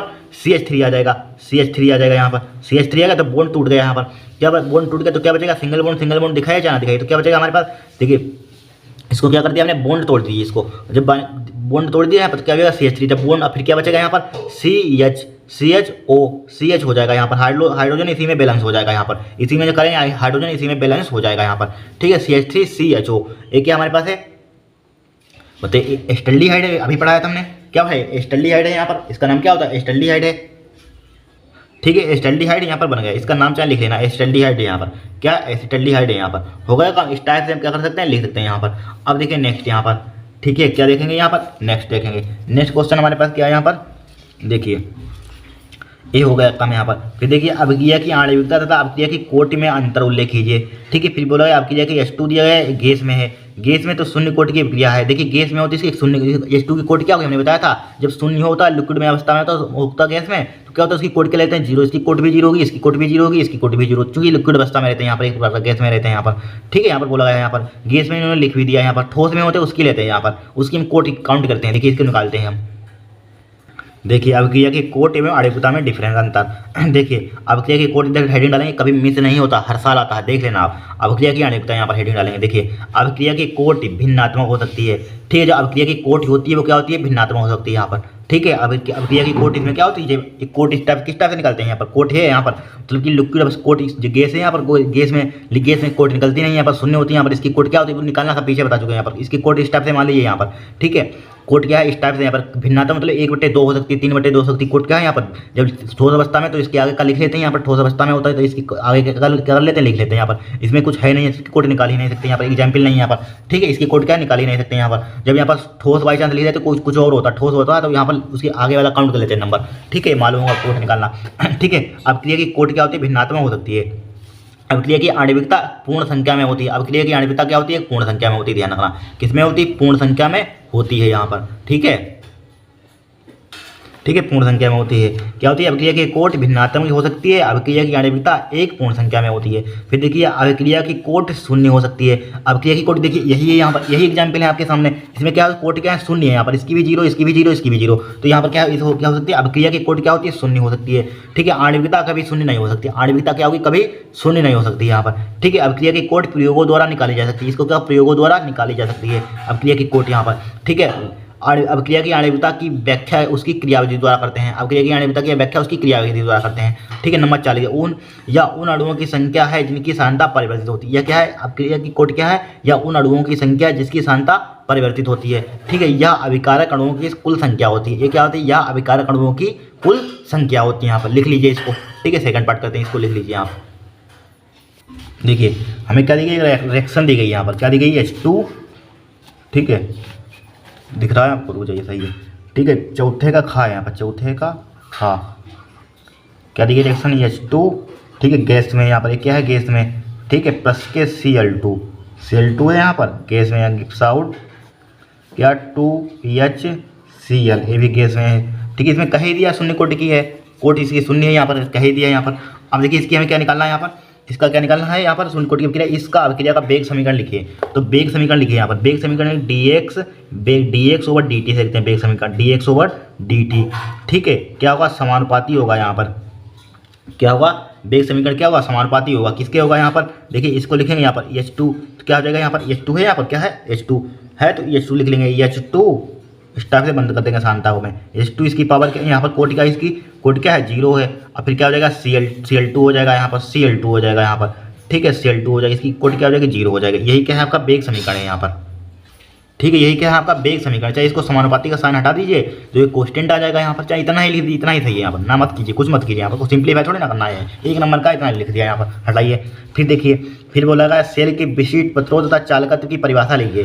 सेल का विशिष्ट प्रतिरोध तथा चालकत्व की क्या लिखनी है, परिभाषा लिखनी है यहाँ पर। तो देखिए सेल का विशिष्ट प्रतिरोध तथा चालकत्व की परिभाषा यहाँ पर, देखिए चालकत्व क्या होता है यहाँ पर, चालकता या चालकत्व, देखिए किसी विद्युत अपघट्य के जलीय विलयन द्वारा, ठीक है, विद्युत धारा को प्रवाहित करने की क्षमता को क्या कहते हैं, चालकत्व कहते हैं। यहाँ पर क्या कहते हैं, चालकत्व कहते हैं। यहाँ पर क्या होती है, किसी विद्युत अपघट्य की जलीय विलयन द्वारा विद्युत धारा को प्रवाहित करने की क्षमता, ठीक है, क्षमता को चालकत्व कहते हैं। C बराबर क्या होता है, 1/R, मात्रक क्या होता है, O इनवर्स या मोह होता है। विशिष्ट प्रतिरोध देखिए क्या होता है, विशिष्ट प्रतिरोध क्या होता है, विशिष्ट प्रतिरोध या प्रतिरोधकता बात देखिए होती है। देखिए किसी पदार्थ के एकांक अनुप्रस्थ काट वाले, ठीक है, एकांक लंबाई के तार के प्रतिरोध का विशिष्ट प्रतिरोध कहते हैं। क्या होता है, किसी पदार्थ के एकांक अनुप्रस्थ काट वाले, देखिए किसी पदार्थ के एकांक अनुप्रस्थ ध्यान रखना, एकांक अनुप्रस्थ काट वाले, ठीक है, एकांक लंबाई, एक ही लंबाई होना चाहिए, एकांक लंबाई वाले तार के प्रतिरोध का, ठीक है, तार के प्रतिरोध का विशिष्ट प्रतिरोध कहते हैं। ध्यान रखना, एक पदार्थ किसका लिखेंगे, इस तरह से पढ़िएगा, किसी पदार्थ के एकांक अनुप्रस्थ काट वाले, ठीक है, किसी पदार्थ के एकांक अनुप्रस्थ काट वाले एकांक लंबाई के तार के प्रतिरोध का, ठीक है, विशिष्ट प्रतिरोध कहते हैं यहाँ पर, ठीक है। इसे रो से प्रदर्शित करते हैं। रो बराबर क्या होता है, R/L, मात्रा क्या होता है, ओम मीटर, सेंटीमीटर में दिया होगा तो ओम सेंटीमीटर में हो जाएगा यहाँ पर, ठीक है। लिख लीजिए यहाँ पर, बहुत सिंपल डेफिनेशन लिखी हुई है यहाँ पर। सभी नेक्स्ट देखिए लिखा हुआ घा, ठीक है, चौथा क्या है, घा पर पहुंचेगा। देखिए ब्रोमो बेंजीन की तुलना में ब्रोमेथेन का ब्रोमीन परमाणु अधिक अभिक्रियाशील क्यों होता है, ठीक है, क्या होता है, क्यों होता है। फिर क्या बोला है, शुष्क ईथर की उपस्थिति में ब्रोमोएथेन पर सोडियम की अभिक्रिया का केवल रासायनिक समीकरण लिखे। देखिए शुष्क ईथर की उपस्थिति में ब्रोमोएथेन पर सोडियम का अभिक्रिया का केवल रासायनिक समीकरण लिखे यहाँ पर, ठीक है। नेमिंग रिएक्शन है यहाँ पर, बुट जब की आपने पढ़ी होगी यहाँ पर। अब देखिए सबसे पहले यहाँ पर देखिए, यहाँ पर लिख लीजिए क्या है यहाँ पर, ब्रोमो एथेन में क्या है, ब्रोमो बेंजीन की तुलना में ब्रोमो एथेन का ब्रोमीन परमाणु अधिक क्रियाशील क्यों होता है, क्या होता है कारण, देखिए ब्रोमो एथेन में ब्रोमीन परमाणु, ठीक है, क्या ब्रोमीन परमाणु, क्या लिखेंगे, ब्रोमो एथेन में ब्रोमीन परमाणु प्रतिष्ठा प्राथमिक कार्बन से जुड़ा होता है। देखिए ब्रोमो एथेन में ब्रोमीन परमाणु होता क्या होता है, प्रतिष्ठा कार्बन से प्राथमिक कार्बन से जुड़ा होता है यहाँ पर, ठीक है। इस प्रकार का कार्बन हेलोजन आबंध दुर्बल होता है। इस प्रकार का कार्बन क्या होता है, हेलोजन आबंध क्या होता है, दुर्बल होता है, कमजोर होता है एक प्रकार का, ठीक है, दुर्बल होता है। अर्थात ब्रोमीन परमाणु अधिक क्रियाशील होता है। ब्रोमीन परमाणु क्या होता है, जो ब्रोमीन होता है क्या होता है, अधिक क्रियाशील होता है यहाँ पर, ठीक है। दूसरी ओर ब्रोमो बेंजीन में कार्बन आबंध अधिक प्रबल बेंजीन वलय में होता है, क्या होता है, अधिक प्रबल बेंजीन वलय में होता है। अतः ब्रोमो इंजीन में कार्बन ब्रोमीन क्या होगा, कार्बन ब्रोमीन आबंध अधिक प्रबल हैं, अर्थात ब्रोमीन परमाणु कम क्रियाशील होता है। अर्थात ब्रोमीन परमाणु क्या होता है, कम क्रियाशील होता है यहाँ पर, ठीक है, ध्यान रखना, ये लिख देना है, क्या लिख देना है, ब्रोमो एथेन में ब्रोमीन परमाणु प्रतिष्ठा प्राथमिक कार्बन से जुड़ा होता है। इस प्रकार कार्बन हेलोजन आबंध दुर्बल होता है, अर्थात ब्रोमीन परमाणु अधिक क्रियाशील होता है। दूसरी ओर ब्रोमो बेंजीन में कार्बन आबंध अधिक प्रबल बेंजीन वलय में होता है, अतः ब्रोमो बेंजीन में कार्बन ब्रोमीन आबंध अधिक प्रबल है, अर्थात ब्रोमीन परमाणु कम क्रियाशील होता है। ब्रोमीन परमाणु क्या होता है, कम क्रियाशील होता है, ठीक है, लिख लीजिए, इसका स्क्रीनशॉट ले लीजिए, यहाँ पर हो गया, यहाँ पर लिख लीजिए। अब इसी में बोला गया शुष्क ईथर की उपस्थिति में ब्रोमो एथेन पर सोडियम की अभिक्रिया केवल रासायनिक समीकरण लिखिए। अरे वही है, ये ब्रोमो एथिल ब्रोमाइड है, ब्रोमो एथेन यहाँ पर, ठीक है। तो यहाँ पर टोटल जबकि आपने पढ़ी होगी, देखिए यहाँ पर क्या है, बहुत सिंपल तरीके से बताएंगे इसको, क्या बताएंगे, सिंपल तरीके से, घा यहाँ पर, ठीक है, घा, पाँचवें का घा, चौथे का घा। तो यहाँ पर क्या है, शुष्क ईथर की उपस्थिति, तो एथिल क्या है, एथिल ब्रोमाइड है भाई, तो एथिल ब्रोमाइड के दो अणु ले लीजिए, C2H5Br ले लिया यहाँ पर, और प्लस का क्या ले लेंगे, 2Na ले लेंगे यहाँ पर, 2Na ले लेंगे यहाँ पर, फिर इसको उल्टा करके लिखेंगे यहाँ पर दोनों में, देखिए Br आगे लिख लिया हमने और C2H5 पीछे लिख लिया, कोई दिक्कत तो नहीं होगी आपको, नहीं होगी। अब क्या लगाएंगे, तीर का साइन लगाएंगे, शुष्क ईथर लिख देंगे, ड्राई ईथर लिख देंगे, शुष्क ईथर, ठीक है, शुष्क ईथर लिख दिया। अब देखिए यहाँ से निकल जाएगा, निकल गया, यहाँ पर निकल गया, तो आगे लिखना है यहाँ पर, तो क्या बचा हमारे पास, C2H5 बचेगा यहाँ पर, क्या बचेगा, C2H5 सिंगल बॉन्ड C2H5 बचेगा यहाँ पर, और प्लस का क्या, 2NaBr निकल जाएगा, 2NaBr सोडियम ब्रोमाइड निकल जाएगा, इसका नाम क्या होता है, एन ब्यूटेन, क्या होता है, एन ब्यूटेन, ठीक है, एन ब्यूटेन, बस होगा काम, इतना सिंपल रिएक्शन थी यहाँ पर, कठिन रिएक्शन थी, बताइए। नेक्स्ट यहाँ पर, नेक्स्ट क्या बोला, एमीन किसे कहते हैं, प्राथमिक एमीन, द्वितीयक एमीन, तृतीयक एमीन में विभेद के लिए परीक्षण लिखिए। यहाँ पर एक परीक्षण लिखना है, यहाँ पर 2 नंबर का, यहाँ पर शॉर्ट फॉर्म में देखिए, NH3 यानी अमोनिया अणु के एक, 2 या सभी हाइड्रोजन, अमोनिया में कितने हाइड्रोजन, यहाँ पर हाइड्रोजन परमाणुओं के एल्किल या एरिल, ठीक है, एल्किल या एरिल समूहों से प्रतिस्थापन, ठीक है, प्रतिस्थापन के परिणाम स्वरूप, क्या प्रतिस्थापन के परिणाम स्वरूप, ठीक है, निर्मित यौगिक एमीन कहलाते हैं। क्या निर्मित यौगिक क्या कहलाते हैं, एमीन कहलाते हैं। एमीन क्या होते हैं, NH3 अणु के 1, 2 या सभी हाइड्रोजन परमाणुओं के एल्किल या एरिल समूहों के प्रतिस्थापन के परिणाम स्वरूप निर्मित यौगिक एमीन कहलाते हैं, ठीक है। फिर देखिए प्राथमिक एमीन हिंसबर्ग परीक्षण में स्वच्छ विलयन देती है, क्या देती है, स्वच्छ विलयन देती है। क्या प्राथमिक एमीन हिंसबर्ग परीक्षण में स्वच्छ विलयन देती है, जो अम्लीकृत करने पर N एल्किल बेंजीन सल्फोनामाइड देती है, क्या, जो अम्लीकृत करने पर N एल्किल बेंजीन सल्फोनामाइड देती है यहाँ पर, ठीक है। फिर देखिए द्वितीयक एमीन हिंसबर्ग परीक्षण में N di alkyl benzene sulphonamide देती है, ठीक है, जो अम्ल मिलाने पर अप्रभावित रहता है। तृतीयक एमीन हिंसबर्ग परीक्षण नहीं देती है, क्या तृतीयक एमीन क्या होता है, जिसमें हिंसबर्ग परीक्षण नहीं देती है यहाँ पर, ठीक है, लिख लेना यहाँ पर, क्या लिख लेना यहाँ पर। प्राथमिक एमीन में वैसे भी हमने परीक्षण कराया था, प्राथमिक एमीन क्या होती है, कार्बोनिल एमीन अभिक्रिया देती है, और द्वितीयक एमीन क्या होती है, कार्बोनिल एमीन अभिक्रिया नहीं देती है, ये भी लिख सकते हैं यहाँ पर, ठीक है, किसी भी प्रकार लिख लेना, यहाँ पर बताया था हमने, बताया था। अब देखिए नेक्स्ट देखेंगे, इसी में देखिए, इसी में कहा गया है, ये 2023 में भी क्वेश्चन आया था, ध्यान रखना, देखना 2023 में मिलेगा यहाँ पर। देखिए एथेनेमीन क्या होता है, एथेनेमीन दिया यहाँ पर, एथेनेमीन मतलब एथिल एमीन, भाई एथेनेमीन का एथिल एमीन है भाई, ये सेल की अभिक्रिया तथा बाई एनिलीन पर सोडियम नाइट्राइड, ठीक है, सोडियम नाइट्राइड Na2 होता है, तनु HCl की 0 सेंटीग्रेड ताप पर अभिक्रिया का केवल रासायनिक समीकरण लिखिए यहाँ पर, केवल क्या लिखना, रासायनिक समीकरण लिखना है यहाँ पर, ठीक है। तो यहाँ एथिल एमीन की HCl की अभिक्रिया तथा बाई एनिलीन, ठीक है, क्या है यहाँ पर, बाई में सेकंड में क्या पहुंचा गया, सेकंड में, यानी कि बाई सेकंड मतलब कि सेकंड पार्ट दिया, एक्स पार्ट दे दिया यहाँ पर, सेकंड पार्ट दिया दूसरे का, एक्स पार्ट में क्या कहा गया यहाँ पर, देखिए एक्स पार्ट में मतलब एथिल एमीन की पर HCl की अभिक्रिया तथा बाई एनिलीन पर सोडियम नाइट्राइड की अभिक्रिया, बाई एनिलीन पर क्या करना है, सोडियम नाइट्राइड की अभिक्रिया। तनु एचसीएल की 0 सेंटीग्रेड ताप पर अभिक्रिया का केवल रासायनिक समीकरण लिखने हैं। ठीक है, तो एथिलेमिन पहले लिखें यहाँ पर, क्या लिखेंगे, एथिलेमिन, 5वें का सेकंड है यहाँ पर, 5वें का सेकंड। ठीक है, एथिलेमिन, एथिलेमिन का फार्मूला क्या था, C2H5NH2, यही होता है एथिलेमिन, एथिलेमिन दीजिए, एथिलेमिन यही होता है। ठीक है, एथिलेमिन, ठीक है, एथिलेमिन पर HCl की अभिक्रिया, HCl की अभिक्रिया, ठीक, इसकी अभिक्रिया तो क्या बन जाएगा यहाँ पर, एथिल अमोनियम क्लोराइड बन जाएगा। ध्यान रखना, जब एथिलेमिन की अमीन की अभिक्रिया HCl से कराते हैं तो क्या बनता है, एथिल अमोनियम क्लोराइड बन जाता है, ethyl ammonium chloride, C2H5 ammonium, यहाँ पर क्या है, NH2 है, यहाँ पर NH2 है, यहाँ पर NH2, तो यहाँ पर अमोनियम बन जाएगा, अमोनियम क्लोराइड, यानी कि NH2 है यहाँ पर NH2, तो यहाँ पर एक हाइड्रोजन जुड़ जाएगा, तो क्या हो जाएगा, NH3 हो जाएगा, NH3 हो जाएगा यहाँ पर, NH3, क्लोरीन क्या हो जाएगा, अलग हो जाएगा यहाँ पर। ठीक है, क्लोरीन क्या हो जाएगा, अलग हो जाएगा, अलग कर दिए, अलग Cl नेगेटिव हो जाएगा यहाँ पर। ठीक है, अलग हो जाएगा, चाहे इस पर प्लस का दिखा सकते हैं साइन, यहाँ पर हो गया अलग। यहाँ पर क्या करा है, यहाँ पर देखिए, ये हाइड्रोजन का है, यहाँ पर चिपक जाएगा, यहाँ पर चिपक जाए तो C2H5NH3 हो जाएगा, Cl नेगेटिव अलग हो जाएगा यहाँ पर, अलग हो, इसका नाम क्या है, एथिल अमोनियम क्लोराइड लिख लेना यहाँ पर। ठीक है, एथिल अमोनियम क्लोराइड लिख लेना यहाँ पर। फिर फर्स्ट पार्ट हो गया, फिर देखिए क्या कहा है, ठीक है, अभिक्रिया तथा बाई एनिलीन पर, फिर क्या कराने, बाई एनिलीन पर सोडियम नाइट्राइड की अभिक्रिया। ठीक है, तो फिर इसी की करा दिए, फिर सोडियम नाइट्राइड तनु HCl की 0 सेंटीग्रेड ताप पर अभिक्रिया रासायनिक समीकरण लिखे यहाँ पर। ठीक है, केवल रासायनिक समीकरण लिखे। देखिए सेकंड पार्ट देखिए, सेकंड पार्ट में इसी का बाई पार्ट है, इसी का बाई पार्ट, एक्स पार्ट हो गया, एक्स तो दिया है, एक्स पार्ट हो गया, एक्स एथिलेमिन पर, एक्स पार्ट हो गया, बाई पार्ट में देखिए यहाँ पर, बाई पार्ट में वो लगाया है यहाँ पर, क्या बोला है, एनिलीन पर सोडियम नाइट्राइड, तो एनिलीन पर सोडियम नाइट्राइड, पहले N8 पहले लिख लिया यहाँ पर, बाई पार्ट सही से लिखिए। पहले देखिए 2 पर 2 में रिएक्शन होती है, Na sodium nitride, NaNO2 plus क्या HCl से पहले अभिक्रिया करा दी, HCl से करा देंगे यहाँ पर। ठीक है, तो क्या बन जाएगा यहाँ पर, हमने क्या बताया था आपको, जहाँ भी Cl दिखे, जहाँ Na दिखे, क्या निकल जाता है, NaCl निकल जाता है, बताया था कि नहीं बताया था। ठीक है, बचा क्या हमारे पास, NO2 बचा, H बचा, NO2, तो NO2 बचा हमारे पास, बचा NO2 बचा, HNO2 बचा। अब देखिए इसी की हमें एमीन पर अभिक्रिया करानी है, यहाँ पर एमीन पर, इसी की, इस प्रोडक्ट की इस पर करा देंगे, यहाँ पर इस प्रोडक्ट की करा देंगे, HNO3। यहाँ पर देखिए क्या बोला गया है, NO2 HCl की अभिक्रिया, यानी कि एनिलीन पर सोडियम नाइट्राइड का तनु HCl की, सोडियम नाइट्राइड और तनु HCl की अभिक्रिया करानी है, तो यहाँ पर सोडियम नाइट्राइड तनु HCl की अभिक्रिया देखिए, एनिलीन की करानी। एनिलीन का फॉर्मूला क्या होता है, NH2 होता है यहाँ पर, सोडियम नाइट्राइड HNO2 ले लीजिए, HNO2। ठीक है, इसकी 2 पर 2 में क्रिया होती है, ध्यान रखना।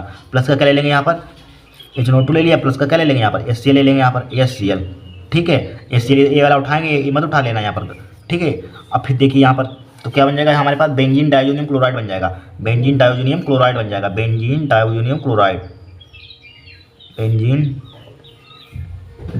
देखिए देखिए N1 वाला, ये वाला N है, ये वाला तो N2 हो जाएगा यहाँ पर, N2 हो जाएगा N2, एक वाला N2 हो जाएगा, ये वाला और Cl हो जाएगा, ये वाला क्या हो जाएगा, ये वाला N2Cl, ये वाला Cl हो जाएगा यहाँ पर, N2Cl हो जाएगा यहाँ पर, हो जाएगा। फिर क्या बचा हमारे पास, O बचा, O2 बचा हमारे पास, और एक H यहाँ पर बचा, एक H यहाँ पर, तो EH2O प्लस EH2O निकल जाएगा यहाँ पर। बस इस टाइप से रिएक्शन करनी है आपको, क्या करनी है, इस टाइप से करनी है। कितनी सिंपल तरीके से करा दिया आपको, कठिन है यहाँ पर कुछ नहीं है यहाँ पर। तो इसका नाम क्या होता है, बेंजीन डायोजोनियम क्लोराइड होता है यहाँ पर। क्या होता है, बेंजीन डायोजोनियम क्लोराइड। देखिए हाइड्रोजन कितने हैं, 2 हाइड्रोजन यहाँ पर हो गए, चाहे 2 हाँ सही, इतना ही बैलेंस करने की जरूरत नहीं, आपका इतना ही लिख देंगे, आपका काम हो जाएगा यहाँ पर।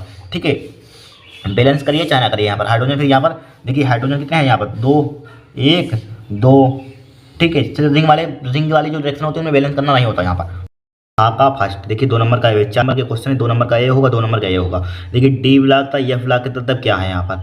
ठीक है, फिर डी ब्लॉक था, एफ ब्लॉक के तत्व के समान इलेक्ट्रॉनिक विन्यास लिखिए, वेरी सिंपल। देखिए डी ब्लॉक के तत्व अथवा इसे संकर्ण तत्व भी कहते हैं यहाँ पर दूसरी भाषा में। ठीक है, क्या होते हैं, ऐसे तत्व जिनका अंतिम इलेक्ट्रॉन क्या है, जिनका अंतिम इलेक्ट्रॉन डी उपकोष में प्रवेश करता है। किसमें प्रवेश करता है, डी उपकोष में प्रवेश करता है, डी ब्लॉक के तत्व कहते हैं। क्या कहते हैं, डी ब्लॉक के तत्व कहते हैं। यह तत्व यस तथा पी ब्लॉक के तत्वों से संबंध रखते हैं। यह तत्व क्या होता है, यस तथा पी ब्लॉक के तत्वों से क्या रखते हैं, संबंध रखते हैं यहाँ पर। ठीक है, इसलिए इन्हें संक्रमण तत्व कहते हैं, इसलिए इन्हें क्या कहते हैं, संक्रमण तत्व कहते हैं यहाँ पर। ठीक है, क्या होता है, ऐसे तत्व जिनका अंतिम इलेक्ट्रॉन डी उपकोष में प्रवेश करता है, डी ब्लॉक के तत्व कहते हैं। ठीक है, यह तत्व यस तथा पी ब्लॉक के तत्वों से संबंध रखते हैं, इसलिए इन्हें संक्रमण तत्व कहते हैं। ठीक है, इनका सामान्य इलेक्ट्रॉन विन्यास क्या होता है, Nd(1:10) होता है, NS 0 से 2 होता है। यहाँ पर सामान्य इलेक्ट्रॉन विन्यास पूछा गया था, सामान्य इलेक्ट्रॉन विन्यास नीचे इसके लिख देंगे यहाँ पर। देखिए डी ब्लॉक या एफ ब्लॉक के तत्वों में सामान्य इलेक्ट्रॉन विन्यास लिखे। फिर देखिए एफ ब्लॉक के तत्व क्या होते हैं, ये फिलहाल कहते हैं। देखिए आवर्त सारणी में दूसरे प्रकार के संकरण तत्व भी होते हैं जो सामान्य संकरण तत्वों से भिन्न है, क्या है, भिन्न है, तथा जिनके बाह्यतम 3 कोष, क्या, बाह्यतम 3 कोष, ठीक है, बाह्यतम 3 कोष आंशिक रूप से क्या होते हैं, भरे होते हैं, जिन्हें ये फिलहाल के तत्व या अथवा बोल सकते हैं या आंतरिक संकरण तत्व कहते हैं। क्या कहते हैं, आंतरिक संकरण तत्व कहते हैं। क्या होते हैं, आवर्त सारणी में दूसरे प्रकार के संकरण तत्व भी होते हैं जो सामान्य संकरण तत्वों से क्या है, भिन्न है, तथा जिनके बाह्यतम 3 कोष क्या है, आंशिक रूप से भरे होते हैं, जिन्हें यह फिलहाल के तत्व या आंतरिक संकरण तत्व कहते हैं। ठीक है, इनका सामान्य इलेक्ट्रॉन विन्यास क्या होता है, N-2F12 कितना होता है, 1 से 14 होता है, N-1 0 से 1 NH2 होता है। यहाँ पर सामान्य इलेक्ट्रॉन विन्यास पूछा गया, लिख लीजिए यहाँ पर, बहुत इंपॉर्टेंट है। ठीक है, इनको तैयार कर लेना, लिख लेना, बहुत मेहनत लगती है इनको लिखने में, यहाँ पर नोट्स बनाने में, यहाँ पर। ठीक है, इनको लिख लेना यहाँ पर। अब देखिए नेक्स्ट देखेंगे यहाँ पर हम, देखिए फिर इसमें पूछा गया क्या होता है जब केवल रासायनिक समीकरण दीजिए यहाँ पर। ठीक है, देखिए क्या बोला गया, एथेनॉल को सोडियम ब्रोमाइड तथा सांद्र सल्फ्यूरिक अम्ल H2 सांद्र सल्फ्यूरिक अम्ल वही के साथ गर्म किया जाए। एथेनॉल क्या होता है, वही एथिल एल्कोहल, इसका IUPAC नाम दे दिया इन्होंने। ठीक है, तो एथेनॉल यहाँ पर, तो एथेनॉल क्या है, गा का फर्स्ट है यहाँ पर, गा का फर्स्ट है यहाँ पर। ठीक है, इसको इधर बढ़ाते हैं थोड़ा, गा का फर्स्ट है, गा का पहला क्या है यहाँ पर, एथेनॉल। तो एथेनॉल का फॉर्मूला क्या होता है, C2H5OH, ये होता है एथेनॉल का फॉर्मूला। सोडियम ब्रोमाइड का फॉर्मूला क्या होता है, NaBr, क्या होता है, NaBr, और किसके साथ गर्म किया जाता है, H2SO4 के साथ। किसके साथ गर्म किया जाता है, H2SO, सांद्र सल्फ्यूरिक अम्ल H2SO4 के साथ गर्म किया जाता है यहाँ पर। तो गर्म कर दीजिए H2SO4 के साथ। देखिए इसको लिख सकते हैं H2SO4 लिख सकते हैं, नहीं लिख सकते हैं, यहाँ पर H2SO4 को लिख सकते हैं। इसको क्या करते हैं, हमने हीट कर दिया, गर्म कर दिया यहाँ पर। अब देखिए यहाँ से ध्यान से देखना, देखिए C2H5, यहाँ से C2H5 और Br क्या हो जाएगा, निकल जाएगा यहाँ पर। ठीक है, तो यहाँ पर लिख देते हैं C2H5Br, एथिल ब्रोमाइड क्या हो जाएगा, निकल जाएगा। ठीक है, और OH और EH एक निकल जाएगा यहाँ पर, आगे लिखना, यहाँ पे इधर लिखना है H2O निकल जाएगा यहाँ पर, निकल गया H2O, निकल गया यहाँ पर। ठीक है, प्लस का साइन लगा, क्या बचा हमारे पास, Na बचा यहाँ पर, और सिर्फ इतना बचा हमारे पास। ठीक है, तो NaHSO सोडियम हाइड्रोजन सल्फेट बचा यहाँ पर। बस इस टाइप से एथिल ब्रोमाइड बन गया, जल बन गया, सोडियम हाइड्रोजन सल्फेट बन गया यहाँ पर, बस हो गया कम। इस टाइप से इतनी सिंपल रिएक्शन थी 1 नंबर की। ठीक है, फिर देखिए बोला गया है, ठीक है, टायोलिन की अभिक्रिया या फिर चूर्ण की उपस्थिति में तथा अंधकार में Cl2 गैस से कराई जाती है। देखिए बहुत बार पीछे आ चुकी है, रिएक्शन वही है यहाँ पर, टोलिन।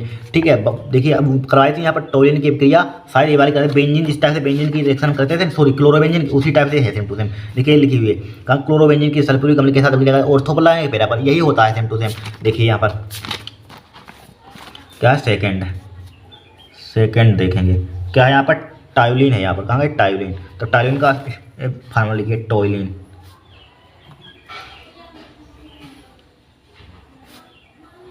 ये क्या होता है हमारे पास, टोइलिन होता है। ठीक है, बेंजीन के ऊपर CH3 लगा देते हैं, ये क्या हो जाता है हमारे पास, टोइलिन हो जाता है यहाँ पर। और Cl2 की उपस्थिति में, ठीक है, क्या बोला गया है, Cl2 गैस से कराई जाती है। Cl2 के देखिए Cl, सिंगल बॉन्ड Cl लिख सकते हैं, यहाँ पर लिख सकते हैं, कोई दिक्कत नहीं होगी। Fe चूर्ण की उपस्थिति में, Fe चूर्ण, ठीक है, Fe चूर्ण की उपस्थिति में करा दी हमें यहाँ पर। अब देखिए Fe चूर्ण की उपस्थिति में यहाँ पर करा, Fe चूर्ण की उपस्थिति में, राइट। अब देखिए ध्यान से देखना, अब देखिए एक H यहाँ पर भी होता है, बेंजीन H यहाँ पर भी होता है, हर जगह H होता है यहाँ पर, H यहाँ पर भी होता है, H यहाँ पर भी होता है, मालूम होगा, H यहाँ पर भी होता है, हर जगह H होता है यहाँ पर, होता है कि नहीं, H होता है यहाँ पर। ठीक है, ठीक है, अब देखिए यहाँ से निकल जाएगा Cl, यहाँ से ऑर्थो पर लगा देंगे, एक पैरा पर दिखा दिया, यहाँ पर मिटा दिए इनको। ठीक है, इनको मिटा दीजिए, यहाँ पर बता दिया आपको, हटाइए। ठीक है, अब एक Cl यहाँ से निकल जाएगा, यहाँ से क्या निकल जाएगा, एक Cl यहाँ से निकल जाएगा, यहाँ पर निकल जाएगा, एक ऑर्थो पर लग जाएगा, एक पैरा पर लग जाएगा।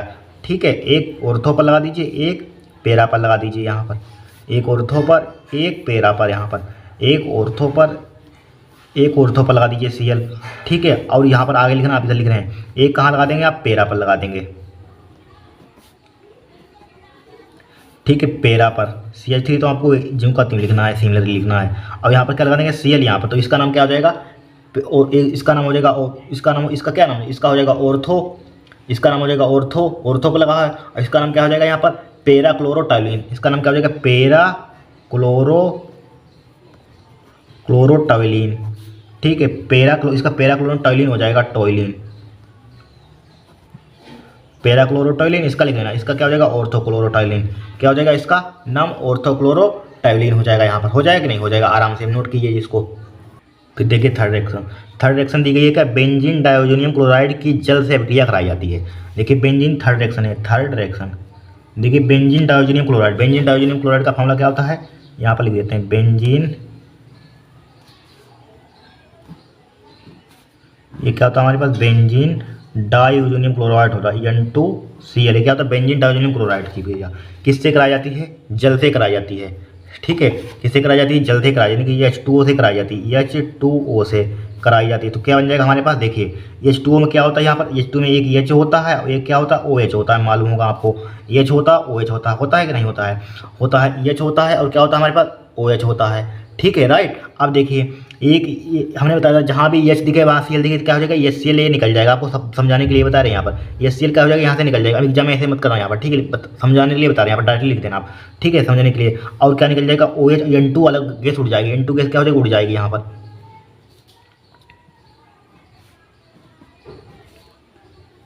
OH और बचा का OH यहाँ पर लगा दीजिए, ठीक है, लगा दिया यहाँ पर, प्लस का HCl निकल जाएगा यहाँ पर और N2 अलग गैस निकल जाएगी यहाँ पर। ठीक है, बस ये इसका नाम क्या, चौथी रिएक्शन क्या है, 2 ब्रोमोपेंटेन को एल्कोहलिक KOH के साथ गर्म किया जाता है। ठीक है, चौथी रिएक्शन यहाँ पर क्या है, चौथी 2 ब्रोमोपेंटेन। तो 2 ब्रोमोपेंटेन का आपको फार्मूला मालूम होना चाहिए। कार्बन कितने होते हैं, 5 CH3, फिर यहाँ पर CH, यहाँ पर दूसरे पर लगा दिए ब्रोमीन, चाहे नीचे लगा दिए चाहे ऊपर लगा दिए ब्रोमीन, फिर क्या हो जाएगा, CH2 हो जाएगा यहाँ पर, CH2। ठीक है, 1 2 3 4, एक और लगा दीजिए यहाँ पर, CH3 लगा दीजिए यहाँ पर। ठीक है, ये क्या 2 ब्रोमोपेंटेन का फार्मूला होता है यहाँ पर। और किसके साथ क्या किया जाता है यहाँ पर, एल्कोहलिक KOH के साथ गर्म किया जाता है। एल्कोहलिक KOH के साथ क्या कर देंगे, हम गर्म कर देंगे। यहाँ पर गर्म कर दिया, यहाँ पर कोई दिक्कत नहीं है। अब देखिए CH3 को जिंक का 3 लिखिए, H3 लिखिए, ये CH3 है यहाँ पर, इसको क्या लिखेंगे हम, जिंक का 3 लिखेंगे यहाँ पर हम। ठीक है, CH3 को, इसको हमने H3 लिखा H3 जिंक का 3 लिखा, CH3 CH को जिंक का 3 लिखिए। ठीक है, CH3। अब यहाँ पर क्या लगा देंगे, डबल बॉन्ड लगा देंगे। जब डबल बॉन्ड लगाएंगे तो यहाँ पर एक इसमें बॉन्ड लगा, हाइड्रोजन क्या होता है, हाइड्रोजन में एक बॉन्ड होता है, तो यहाँ पर डबल बॉन्ड लगाएंगे तो यहाँ पर क्या डबल बॉन्ड, तो क्या बचेगा, ओनली CH बचेगा यहाँ पर, CH बचा, यहाँ पर CH बचा, फिर सिंगल बॉन्ड CH2 हो जाएगा यहाँ पर, CH2 हो जाएगा सिंगल बॉन्ड, फिर इधर नीचे लगा दिया CH3, जहाँ आगे लिख दीजिए, कोई दिक्कत नहीं है, CH3 लिख दिया यहाँ पर, CH3 लिख दिया यहाँ पर, लिख दिया यहाँ पर। बस इतना ही, चाहे इतना ही लिख दिए, चाहे HBr निकालने की जरूरत है, बस इतना ही लिख दिया। इसका नाम क्या हो जाएगा यहाँ पर, गर्म किया जाता है। देखिए कुछ नहीं किया हमने, देखिए CH3 को जिंक का 3 लिखा, CH को लिखा, जब बॉन्ड हटाएंगे यहाँ पर तो क्या हो जाएगा, डबल बॉन्ड हो जाएगा। डबल बॉन्ड हो गया तो क्या बचेगा, CH बचेगा हमारे पास, CH होगा यहाँ पर CH। देखिए कार्बन की संख्या 4 होती है, CH, फिर क्या बचा, CH2, CH3 बचा यहाँ पर, क्या बचा, CH3 बचा यहाँ पर। ठीक है, चाहे HBr निकाल कर दिखा दीजिए, HBr प्लस का हमारे निकल जाएगा, HBr क्या हो जाएगा, निकल जाएगा यहाँ पर, HBr, हाइड्रोजन ब्रोमाइड क्या हो जाएगा, निकल जाएगा यहाँ पर। ठीक है, चाहे दिखाने की जरूरत नहीं, छोड़ दिए, इतना ही हमारे प्रोडक्ट, मेन चीज़ हमारे पास रेक्टेंट प्रोडक्ट बनना चाहिए, अभिकारक बनना चाहिए, उत्पाद अभिकारक बनना चाहिए हमारे पास। ठीक है, इसका नाम क्या हो जाएगा, इसका नाम किस टाइप से काउंट करेंगे यहाँ पर, IPC नाम लिख दीजिए, 1 2 3 4 5 हो जाएगा यहाँ पर। तो इसका नाम क्या हो जाएगा यहाँ पर, इसका नाम देखिए मेथ एथ प्रोप ब्यूट पेंट है यहाँ पर, पेंट हो जाएगा यहाँ पर, पेंट, तो पेंट और कार्बन बॉन्ड कितने पर लगा है हमारे पास, डबल बॉन्ड कितने पर, 2 पर है, तो 2 इन हो जाएगा यहाँ पर, पेंट 2 इन, बस इतना ही हो गया आंसर, कोई है नहीं, क्रियात्मक समूह है नहीं, बस इसका नाम क्या हो गया हमारे पास, पेंट 2 इन हो गया यहाँ पर। ठीक है, CH3 CH double bond CH2 CH3 यहाँ पर हो गया, कोई दिक्कत नहीं होगी यहाँ पर। अब देखिए नेक्स्ट, देखिए अब इसी में क्या बोला गया है, बास दाब में अवरोधन संबंधी राउल्ट का नियम का उल्लेख कीजिए। यहाँ पर राउल्ट का नियम लिखना है यहाँ पर। ठीक है, पहले इसका राउल्ट का नाम देखिए जब किसी विलायक में आवासशील विलेय घोला जाता है तो विलायक के बास दाब का अपेक्षिक अवनमन, ठीक है, अपेक्षिक अवनमन विलेय के मोल प्रभाज्य के बराबर होता है। क्या होता है राउल्ट का नियम, जब किसी विलायक में आवासशील विलेय घोला जाता है, ठीक है, दिख रहा है विलेय घोला जाता है, ठीक है, क्या होता है, विलेय घोला जाता है, तो विलायक का बास दाब का अपेक्षिक अवनमन विलेय के मोल प्रभाज्य के बराबर होता है। ठीक है, ये क्या होता है हमारे पास, क्या होता है आवास, क्या होता है विलायक का बास दाब का अपेक्षिक अवनमन, ये क्या होता है विलेय के मूल प्रभाज्य के बराबर होता है। ये क्या होता है राउल्ट का नियम होता है। जब पीएच क्या होता है विलेन का बास दाब, NB क्या होता है विलेय के मूल, NA क्या होता है विलायक का मूल यहाँ पर। ठीक है, P0 क्या होता है शुद्ध जल का बास दाब, ठीक है, शुद्ध जल का बास दाब होता है यहाँ पर, लिख लीजिए यहाँ पर राउल्ट का नियम क्या होता है, जब किसी विलायक में आवासशील विलेय घोला जाता है तो विलायक के बास दाब का अपेक्षिक अवनमन विलेय के मूल प्रभाज्य के बराबर होता है। क्या होता है, बराबर होता है, हो गया काम, हटाइए यहाँ पर। ठीक है, अब न्यूमेरिकल देखेंगे यहाँ पर, हटाइए। अब देखिए न्यूमेरिकल इसमें बोला इसी फार्मूले पर न्यूमेरिकल है यहाँ पर, दूसरे पर नहीं, ये फार्मूला अप्लाई होगा। क्या दिया है न्यूमेरिकल, देखिए क्या लिखा है, 293 केल्विन ताप पर शुद्ध जल का बाष्प दाब 17.535 mmHg है। ठीक है, 293 केल्विन ताप पर 450 ग्राम जल में जल में 25 ग्राम ग्लूकोज घुलने पर बिलियन के वास्तव की गणना कीजिए। हमने क्या बताया था, देखिए क्या लिखा हुआ, 450 ग्राम जल में 25 ग्राम ग्लूकोज घुलने पर बिलियन के वास्तव की गणना कीजिए। ठीक है, और 293 केल्विन ताप पर शुद्ध जल का वास्तव किसे लिखते हैं, ये बताया था इसमें। देखिए लिखा हुआ शुद्ध जल का वास्तव कितने, शुद्ध जल का वास्तव P0 से लिखते हैं। तो दिया है P0 का मान, P0 का मान हमें कितना दिया है यहाँ पर, देखिए दिया है, क्या है, दिया है, क्या दिया है, देखिए हमें सबसे पहले दिया है शुद्ध जल का वास्तव P0 का मान हमें कितना दिया है यहाँ पर 17.535 mmHg। ठीक है, और देखिए फिर 293 केल्विन ताप पर 450 ग्राम जल में भार दिया, जल का ग्राम मतलब ग्राम जहाँ आपको दिख जाए ग्राम किलो समझिए वो भार दिया है। जल विलायक का भार किससे लिखते हैं, कैपिटल W से है, कैपिटल W का कितना दिया, 450 ग्राम। ठीक है, 450 ग्राम, राइट। जल में 25 ग्राम ग्लूकोज क्या होगा, कम मात्रा में जल हमेशा ध्यान रखना है, जल क्या होता है, विलायक होता है, बचा हुआ विलेय होगा। जो 25 ग्राम ग्लूकोज क्या होगा, विलेय होगा। विलेय क्या लिखते हैं, स्मॉल W से। स्मॉल W का कितना दिया है हमें भार, स्मॉल W का कितना दिया यहाँ पर, स्मॉल W का 25 ग्राम दे दिया यहाँ पर, 25 ग्राम। ठीक है, 25 ग्राम ग्लूकोज घुलने पर बिलियन के वास्तव की गणना कीजिए। बिलियन के वास्तव किसे लिखते हैं, देखिए इसमें वास्तव किसे लिखते हैं यहाँ पर, PS से लिखते हैं। PS क्या होता है, बिलियन का वास्तव, तो PS का मान निकल रहा है यहाँ पर। ठीक है, इसी फार्मूले पर है यहाँ पर, इसी फार्मूले पर PS का मान हमें फाइंड करना है। ठीक है, अब देखिए सबसे पहले अब आपको अणुभार की ज़रूरत होगी, क्या होगी, यानी कि मोलर मास की ज़रूरत होगी। तो यहाँ पर सबसे पहले यहाँ पर मोलर मास निकाल लीजिए। किसका निकाल लीजिए, मोलर मास। किसका निकालेंगे मोलर मास, जल का निकालेंगे, और किसका निकालेंगे, ग्लूकोज का निकालेंगे। जल का कितना होता है, डायरेक्टली हम निकलवाया था, देखिए जल्दी लिखिए, H2O का अणुभार जिसे इंग्लिश में कहते हैं मोलर मास कहते हैं। ठीक है, अणुभार को क्या, जल क्या है हमारे पास, विलायक है, विलायक को कैपिटल M से लिख लीजिए, कैपिटल M से। क्या होता है, निकलवाया था 18 होता है, डायरेक्टली 18। हाइड्रोजन का कितना होता है, देखिए 2 गुणा द्रव्यमान की परमाणु द्रव्यमान, हाइड्रोजन कितना होता है, परमाणु द्रव्यमान हाइड्रोजन कितना होता है, 1 होता है। ऑक्सीजन कितना होता है, 16 होता है। ठीक है, तो कितना हो जाएगा, 2 कम 2 और 16 कितना हो जाएगा, 18 कैपिटल M का मान। ग्लूकोज का देखिए दिया गया 25 ग्राम ग्लूकोज का निकलना है यहाँ पर, क्या निकलना है, ग्लूकोज। देखिए ग्लूकोज का फार्मूला क्या होता है, C6H12O6, ये ग्लूकोज का फार्मूला होता है। ग्लूकोज का अणुभार शायद इसका 180 होता है, देखिए निकालते हैं, 180 यूरिया का 60 होता है। तो ग्लूकोज क्या हमारे पास विलेय है, तो स्मॉल M से लिख दीजिए, स्मॉल M का देखिए कार्बन 6 गुणे कितना हो जाएगा, 6 से 12 होता है परमाणु द्रव्यमान बात एक ही। प्लस का साइन, हाइड्रोजन कितना होता है, 1 होता है, 12 हो जाएगा। ऑक्सीजन कितना होता है, 6 गुणे कितना हो जाएगा, 16 हो जाएगा। यहाँ पर ऑक्सीजन कितना होता है, 16 होता है, राइट। अब देखिए बाछंग कितना होता है, 72 होता है, 12 पंचे 60, बाछंग 72, प्लस का कितना हो जाएगा, 12 हो जाएगा। 16 पंचे 80, 16 छक्का कितना होता है, 96 होता है यहाँ पर। ठीक है, 36 का 6 करने सही है। अब इसको जोड़िए यहाँ पर, देखिए 72, देखिए 6 और 2 8, 8 और 2 10, 10 का 0 हो जाएगा। 6 और 2 8, 8 2 10 का 0। ठीक है, 9 1 10 और 7 17 1 18, 180 होता है। इसको किससे लिखा, स्मॉल M से लिख दिया यहाँ पर, कोई दिक्कत नहीं। इतना आपको काम करना ही होगा, अगर ये इस फार्मूले पर न्यूमेरिकल आ जाए हमारे पास, ठीक है, राउल्ट के नियम पर, तो इतना काम आपको करना ही होगा। इतना डाटा अपने आप से करना होगा, फिर आप कैलकुलेशन करनी बस हो गया, तो आधे से ज़्यादा काम हो गया। ठीक है, वास्तव की गणना करनी है। देखिए अब फार्मूला भाई राउल्ट का नियम लगा दीजिए, यही अप्लाई कर दीजिए। ये वाला क्या होता है, P0 माइनस के PS अपन PS होता है यहाँ पर, क्या होता है, PS होता है यहाँ पर। ठीक है, लगा दीजिए यही फार्मूला, क्या लगा दीजिए, यही फार्मूला अप्लाई कर दीजिए। देखिए क्या होता है फार्मूला, राउल्ट के नियम से लिखना है, P0 माइनस का PS अपन क्या होता है हमारे पास, अपन क्या होता है, PS होता है। ठीक है, बराबर क्या होता है, NB, ऊपर क्या होता है हमारे पास, NB होता है। NB अपन क्या होता है, NB अपन क्या होता है, Na प्लस NB होता है, Na प्लस NB होता है। ठीक है, यहाँ पर लेकिन हम यहाँ पर Na प्लस NB का मान अप्रोक्सीमेट हम देखिए यहाँ पर चाहे लिख लीजिए, देखिए Na प्लस NB, देखिए कैलकुलेशन हमारी सिंपल हो जाए। इसका मान क्या ले लेते हैं यहाँ पर, Na प्लस NB है, यहाँ पर क्या है, Na प्लस NB है यहाँ पर, इसका मान ले लेते हैं हम यहाँ पर। देखिए यहाँ पर विलायक क्या होता है हमारे पास, NB क्या होता है यहाँ पर, देखिए NB क्या होता है, देखिए विलेय होता है। नीचे क्या आ जाएगा, विलायक आ जाएगा, नीचे विलायक। Na ले लेते हैं, इसका अप्रोक्सीमेट क्या ले लेते हैं, Na ले लेते हैं। ध्यान रखना, एक फार्मूला आप ध्यान रखना, इसका फार्मूला ये ध्यान रखना, NAB अपन Na ध्यान रखना।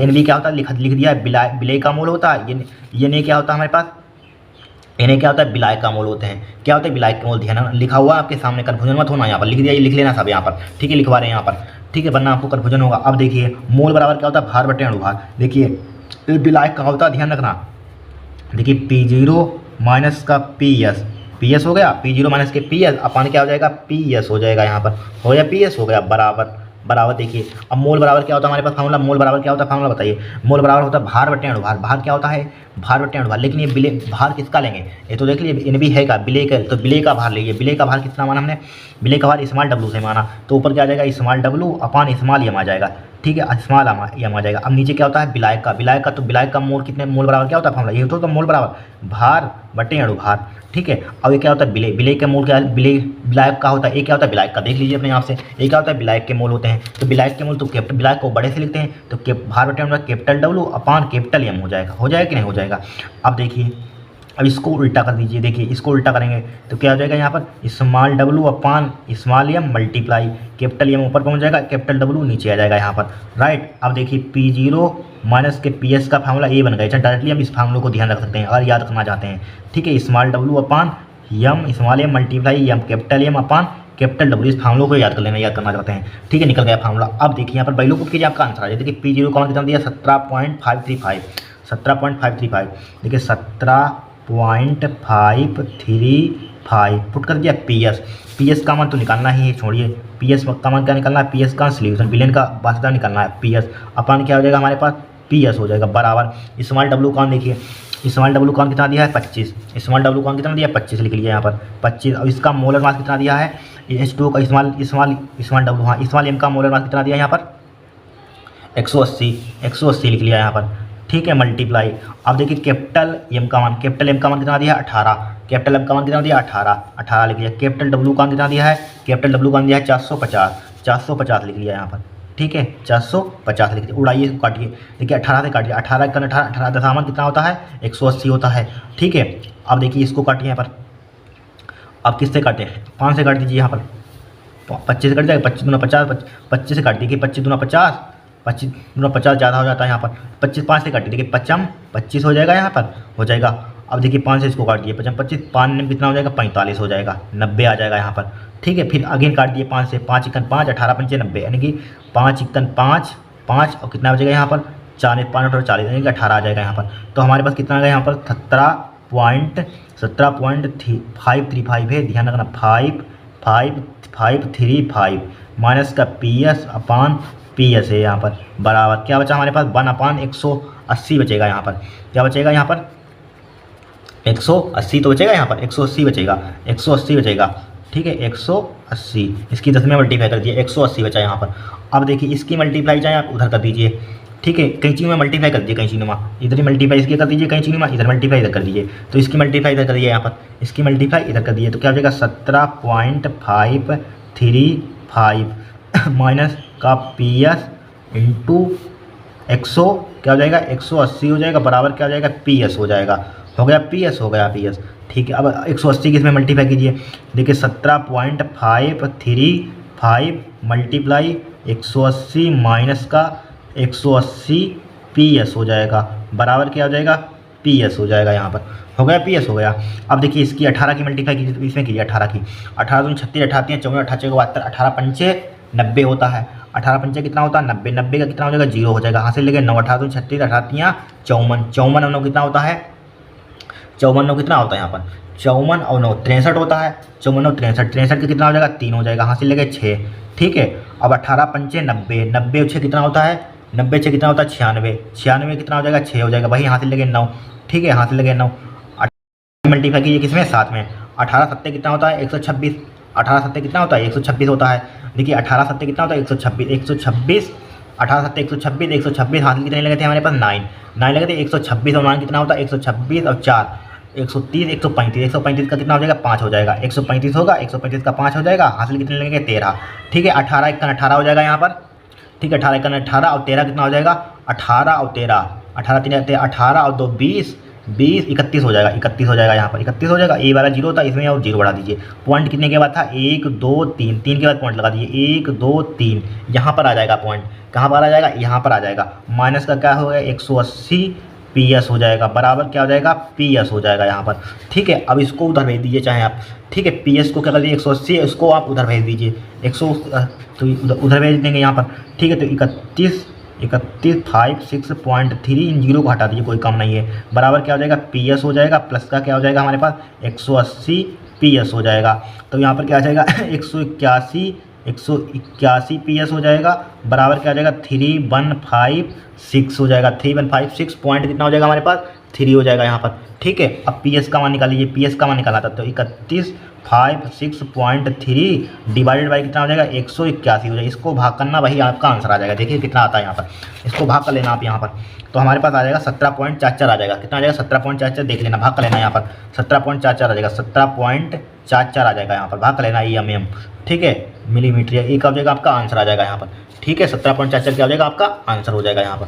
अब देखिए नेक्स्ट क्वेश्चन देखें, हो गया काम, बहुत सिंपल तरीके से समझा दिया, ध्यान, और कुछ इसमें है ही नहीं यहाँ पर, बताइए, बस वैल्यू पुट करनी है यहाँ पर।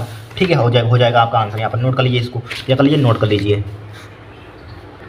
अब देखिए इस क्वेश्चन को क्या बोला गया, उप संयोजन यौगिक के संयुक्ता आवरण सिद्धांत बैलेंस बॉन्ड थ्योरी, BBT इसको शॉर्ट फॉर्म में कहते हैं, का उल्लेख कीजिए। इस सिद्धांत की कमियों का भी उल्लेख कीजिए यहाँ पर। ठीक है, 1 मार्क्स की कमियाँ, 4 नंबर का सिद्धांत है यहाँ पर BBT थ्योरी। देखिए यह सिद्धांत संकुल यौगिकों में चुंबकीय गुण व तथा ज्यामितीय आकृति के बारे में बताता है। बहुत सिंपल लैंग्वेज में लिखा हुआ, ध्यान रखना। इसके मुख्य बिंदु निम्नलिखित है। नंबर 1, सर्वप्रथम केंद्रीय धातु परमाणु सेंट्रल मेटल आइटम या आयन अपनी ऑक्सीकरण अवस्था के अनुरूप इलेक्ट्रॉन त्याग का धनायन बनाता है। क्या होता है, सर्वप्रथम केंद्रीय धातु परमाणु या आयन लिख सकते हैं, अपनी ऑक्सीकरण अवस्था को अनुरूप इलेक्ट्रॉन त्याग का धनायन बनाता है। यहाँ पर देने वाला धनी तो उसको धनात्मक आ जाता है, जाहिर सी बात है, यहाँ पर धनायन बनाता है। ठीक है, नंबर 2, केंद्रीय धातु परमाणु लिगेंड को रिक्त कक्षक उपलब्ध कराता है। जो केंद्रीय धातु परमाणु होता है उसको क्या, लिगेंड को रिक्त कक्षक उपलब्ध कराता है। ये रिक्त कक्षक केंद्रीय धातु परमाणु की उप सहसंयोजन संख्या या समन्वय संख्या के बराबर होता है। उप सहसंयोजन संख्या या समन्वय संख्या के क्या होता है, बराबर होता है, जैसे कोऑर्डिनेशन नंबर कहते हैं इंग्लिश में। नंबर थर्ड लिख लिया, यह धातु के बाह्य डिकक्षक संकरण में, ठीक है, भाग लेते हैं। ठीक है, तो बाह्य संकुल यौगिक संकुल का निर्माण करते हैं। ठीक है, यदि धातु के बाह्य डिकक्षक संकरण में भाग लेते हैं तो बाह्य संकुल यौगिक संकुल का निर्माण करते हैं। नंबर 4, यदि धातु को आंतरिक N-K1/D कक्षक संक्रमण की क्रिया, ठीक है, संक्रमण की क्रिया में भाग लेते हैं तो आंतरिक संकुल यौगिक या निम्न चक्रण संकुल निर्माण करते हैं। ठीक है, नंबर 5 लिख लीजिए यहाँ पर। नंबर 5 में लिखिए, यदि संकुल में अयुग्मित इलेक्ट्रॉन, अनपेयर्ड इलेक्ट्रॉन उपस्थित हो तो अनुचुंबकी, बहुत इंपॉर्टेंट ऑब्जेक्टिव में पूछा जाता है। यदि संकुल में अयुग्मित इलेक्ट्रॉन उपस्थित हो तो अनुचुंबकी या रंगीन, यदि संकुल में युग्मित इलेक्ट्रॉन उपस्थित हो तो प्रतिचुंबकी या रंगीन होता है। क्या होता है, रंगीन होता है। यदि संकुल अयुग्मित इलेक्ट्रॉन उपस्थित हो तो अनुचुंबकी, अयुग्मित मतलब अनुचुंबकी, मतलब आ रहा तो अनुचुंबकी आ रहा है, इसमें आ रहा तो अनुचुंबकी। ठीक है, यदि संकुल में युग्मित हो तो युग्मित इलेक्ट्रॉन उपस्थित हो तो प्रतिचुंबकी होता है। यहाँ पर आ से ध्यान रखना, आ मतलब अनुचुंबकी, युग्मित हो तो अनुचुंबकी होगा, अनुचुंबकी होगा तो रंगीन होगा। यहाँ पर क्या होगा, रंगीन होगा। अगर रंगीन होगा, युग्मित इलेक्ट्रॉन उपस्थित हो प्रतिचुंबकी हो तो क्या होगा, रंगहीन होगा। ठीक है, लिख लीजिए। सबसे फर्स्ट देखिए, इस सिद्धांत के द्वारा उपसहसंयोजन यौगिकों के स्पेक्ट्रम की व्याख्या नहीं की जा सकती है, इसे एक्सप्लेन नहीं किया जा सकता है, किसके द्वारा, बैलेंस बॉन्ड थ्योरी द्वारा, राइट। फिर देखिए, इस तथ्य को भी स्पष्ट नहीं करता है कि कोई लिगेंड प्रबल है या दुर्बल क्यों होता है, प्रबल या दुर्बल क्यों होता है यहाँ पर। ठीक है, या इस तथ्य को भी स्पष्ट नहीं करता कि कोई लिगेंड प्रबल या दुर्बल क्यों होता है। नंबर 3 लिखिए, यह उपसहसंयोजन यौगिक, ठीक है, यौगिक या यौगिकों लिख सकते हैं यहाँ पर, या यह उपसहसंयोजन यौगिकों लिख लीजिए, यौगिकों के रंगों का कोई स्पष्टीकरण नहीं देता। ठीक है, यह उपसहसंयोजन यौगिकों के रंगों का कोई स्पष्टीकरण नहीं देता यहाँ पर। ठीक है, ध्यान रखना यहाँ पर, लिख लीजिए यहाँ पर। ठीक है, हम नेक्स्ट देखेंगे, इसको नोट कर लीजिए आप। फिर देखिए नेक्स्ट यहाँ पर, नेक्स्ट इसका अथवा पढ़ लेना, यहाँ पर थ्योरिटिकल क्वेश्चन है, बहुत थ्योरी लिखनी है, थ्योरी सब लिखनी है। ठीक है, पढ़ लेना यहाँ पर। फिर देखिए, एमिनो अम्ल तथा न्यूक्लिक अम्ल पर एक सचिव टिप्पणी लिखिए। क्या एमिनो अम्ल तथा न्यूक्लिक अम्ल पर एक सचिव टिप्पणी लिखनी है। देखिए एमिनो अम्ल क्या होता है, बे यौगिक जिनमें एक या एक से अधिक एमिनो समूह तथा कार्बोक्सिलिक समूह होते हैं एमिनो अम्ल कहलाते हैं। क्या होता है एमिनो अम्ल, बे यौगिक जिनमें एक या एक से अधिक एमिनो समूह तथा कार्बोक्सिलिक, एक से अधिक एमिनो समूह होंगे हमारे पास, और क्या होंगे, कार्बोक्सिलिक समूह होते हैं, यहाँ पर एमिनो अम्ल कहलाते हैं। ठीक है, क्या कहलाता है, एमिनो अम्ल कहलाते हैं। क्या होते हैं, बे यौगिक जिनमें एक या एक से अधिक एमिनो समूह तथा कार्बोक्सिलिक समूह यानी कार्बोक्सिलिक ग्रुप होते हैं, क्या कहलाते हैं, एमिनो अम्ल कहलाते हैं। ठीक है, लिख लीजिए यहाँ पर। ठीक है, फिर देखिए न्यूक्लिक अम्ल क्या होता है, न्यूक्लिक अम्ल। ठीक है, न्यूक्लिक अम्ल की परिभाषा डिफिनेशन लिख लीजिए यहाँ पर। देखिए क्या होता है, लिख लेना, इनको कॉपी में सबको नोट कर लेना, ध्यान। कोशिका के नाभिक में, ठीक है, कोशिका के नाभिक में उपस्थित वे कण जो आनुवांशिकता के लिए उत्तरदायी होते हैं, ठीक है, क्रोमोसोम कहलाते हैं। क्या कहलाते हैं, क्रोमोसोम कहलाते हैं। ये प्रोटीन तथा अम्ल प्रकार के जीव अणु से मिलकर बने होते हैं जिन्हें न्यूक्लिक अम्ल कहते हैं। क्या कहते हैं, न्यूक्लिक एसिड कहते हैं। क्या होता है न्यूक्लिक एसिड, कोशिका के नाभिक में उपस्थित वे कण जो आनुवंशिकता के लिए उत्तरदायी होते हैं। ठीक है, क्रोमोसोम कहलाते हैं। ये प्रोटीन तथा अम्ल प्रकार के जैव अणु से मिलकर, ठीक है, जैव अणु से मिलकर बने होते हैं जिन्हें न्यूक्लिक अम्ल कहते हैं। न्यूक्लिक अम्ल क्या होता है? दो प्रकार के होते हैं, हमने डी ऑक्सी न्यूक्लिक अम्ल, डीएनए। जैसे इसका नाम पूरा फुल फॉर्म क्या होती है इसकी? डीऑक्सी राइबो, ठीक है, deoxy ribo nucleic acid. D मतलब डीऑक्सी राइबो न्यूक्लिक एसिड। अब देखिए राइबो न्यूक्लिक अम्ल, राइबो न्यूक्लिक एसिड, इसका नाम क्या होता है? R for ribo, N for nucleic, A for acid. इसका पूरा नाम क्या होता है? राइबो न्यूक्लिक अम्ल। यहाँ पर इसका RNA का ऑब्जेक्टिव में पूछा जा सकता है यहाँ पर पूरा नाम क्या होता है। ठीक है, चूंकि न्यूक्लिक अम्ल न्यूक्लियोटाइड की लंबी श्रृंखला वाले बहुलक होते हैं। क्या होते हैं? न्यूक्लिक अम्ल न्यूक्लियोटाइडों की लंबी श्रृंखला वाले बहुलक होते हैं, अतः इन्हें पॉली न्यूक्लियोटाइड भी कहते हैं। ठीक है, कहते हैं या चूंकि न्यूक्लिक अम्ल न्यूक्लियोटाइड की लंबी श्रृंखला वाले क्या होते हैं? बहुलक होते हैं, अतः इन्हें पॉली न्यूक्लियोटाइड भी कहते हैं। यहाँ पर लिख लीजिए यहाँ पर, ठीक है, इसको लिख लीजिए आप। अब नेक्स्ट देखेंगे हम।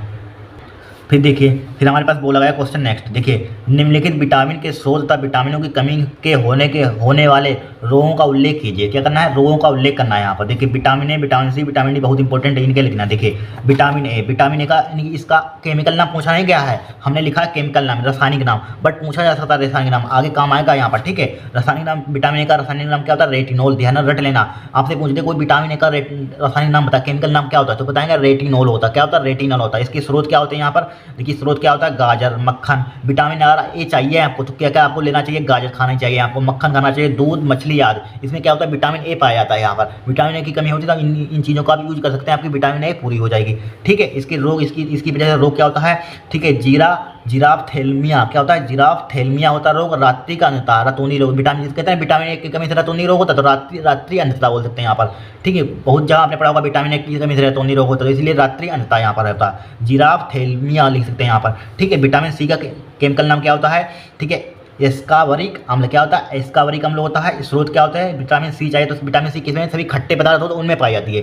जैसे फॉर एग्जाम्पल नींबू हो सकती है, संतरा हो सकता है, मौसमी हो सकती है, टमाटर होता है, ये खट्टे पदार्थ होता है, आंवला हो सकता है, हरे पत्तेदार सब्जियां आदि में पाई जाती है विटामिन सी यहाँ पर। ठीक है, विटामिन सी हरी पत्तेदार सब्जियों में पाई जाती है। विटामिन सी चाहिए आपको तो आप नींबू खाइए, संतरा खाइए, मौसमी, टमाटर, इनमें क्या होती है? विटामिन सी होती है यहाँ पर।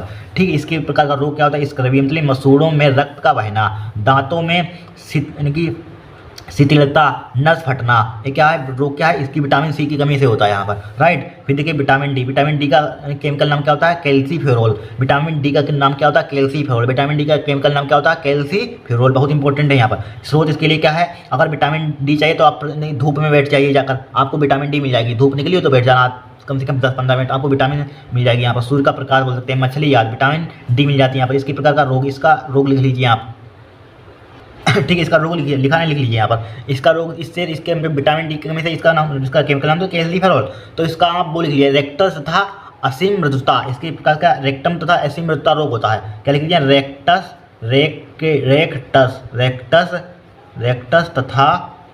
तथा और क्या होता है? असीम मृदुता। क्या लिख सकते हैं? असीम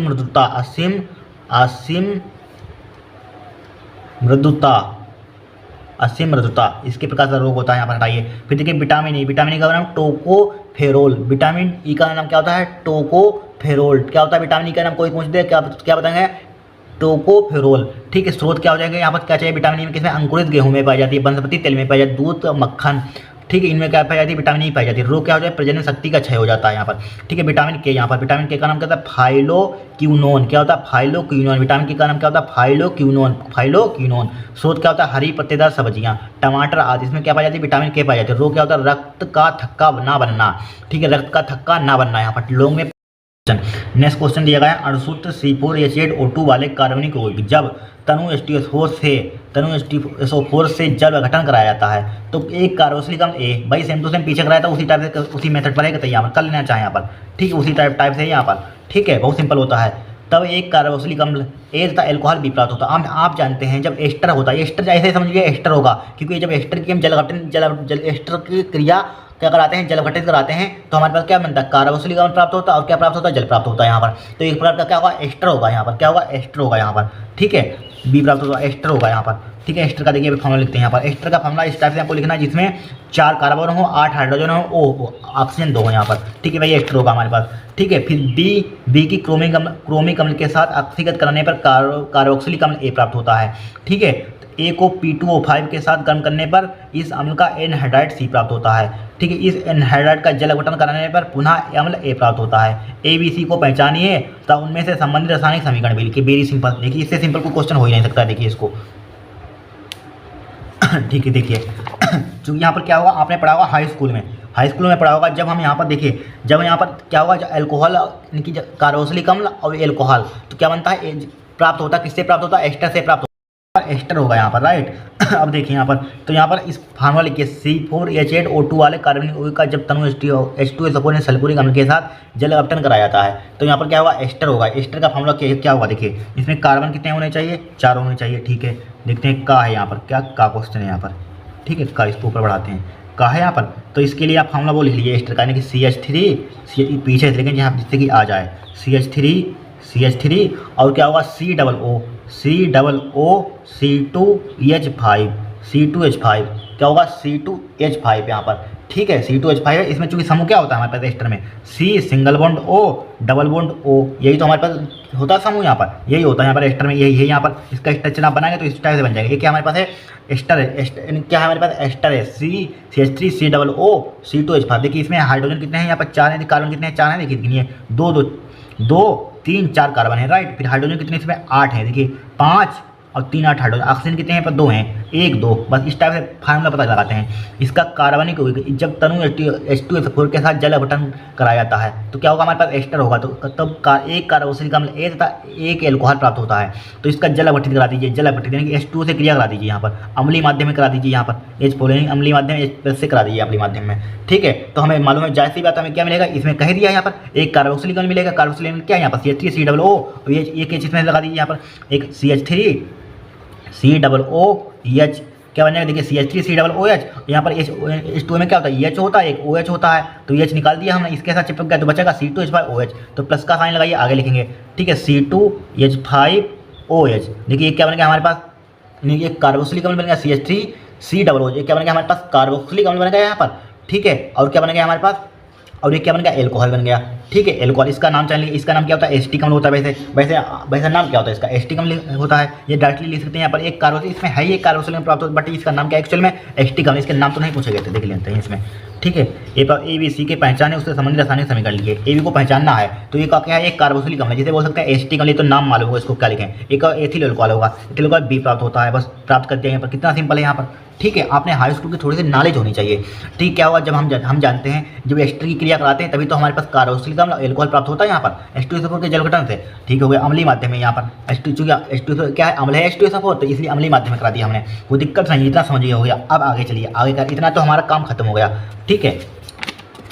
अब आगे चलिए, देखिए आगे क्या है, बी को क्रोमिक अम्ल के साथ ऑक्सीकृत कराने पर, बस जितना कहा है उतना कहिए। बी कौन सा हमारे पास मिला, प्रोडक्ट मिला, बी C2H5 एल्कोहल मिला, तो एल्कोहल देखिए C2H5OH, OH मिला इसका, OH, ठीक है। C2H5 किसके साथ क्रिया कराने पर, हमें क्रोमिक अम्ल के साथ ऑक्सीकृत करने पर, क्रोमिक अम्ल के साथ, किसके साथ, क्रोमिक अम्ल के साथ ऑक्सीकरण, क्रोमिक क्या है, क्रोमिक एसिड, क्रोमिक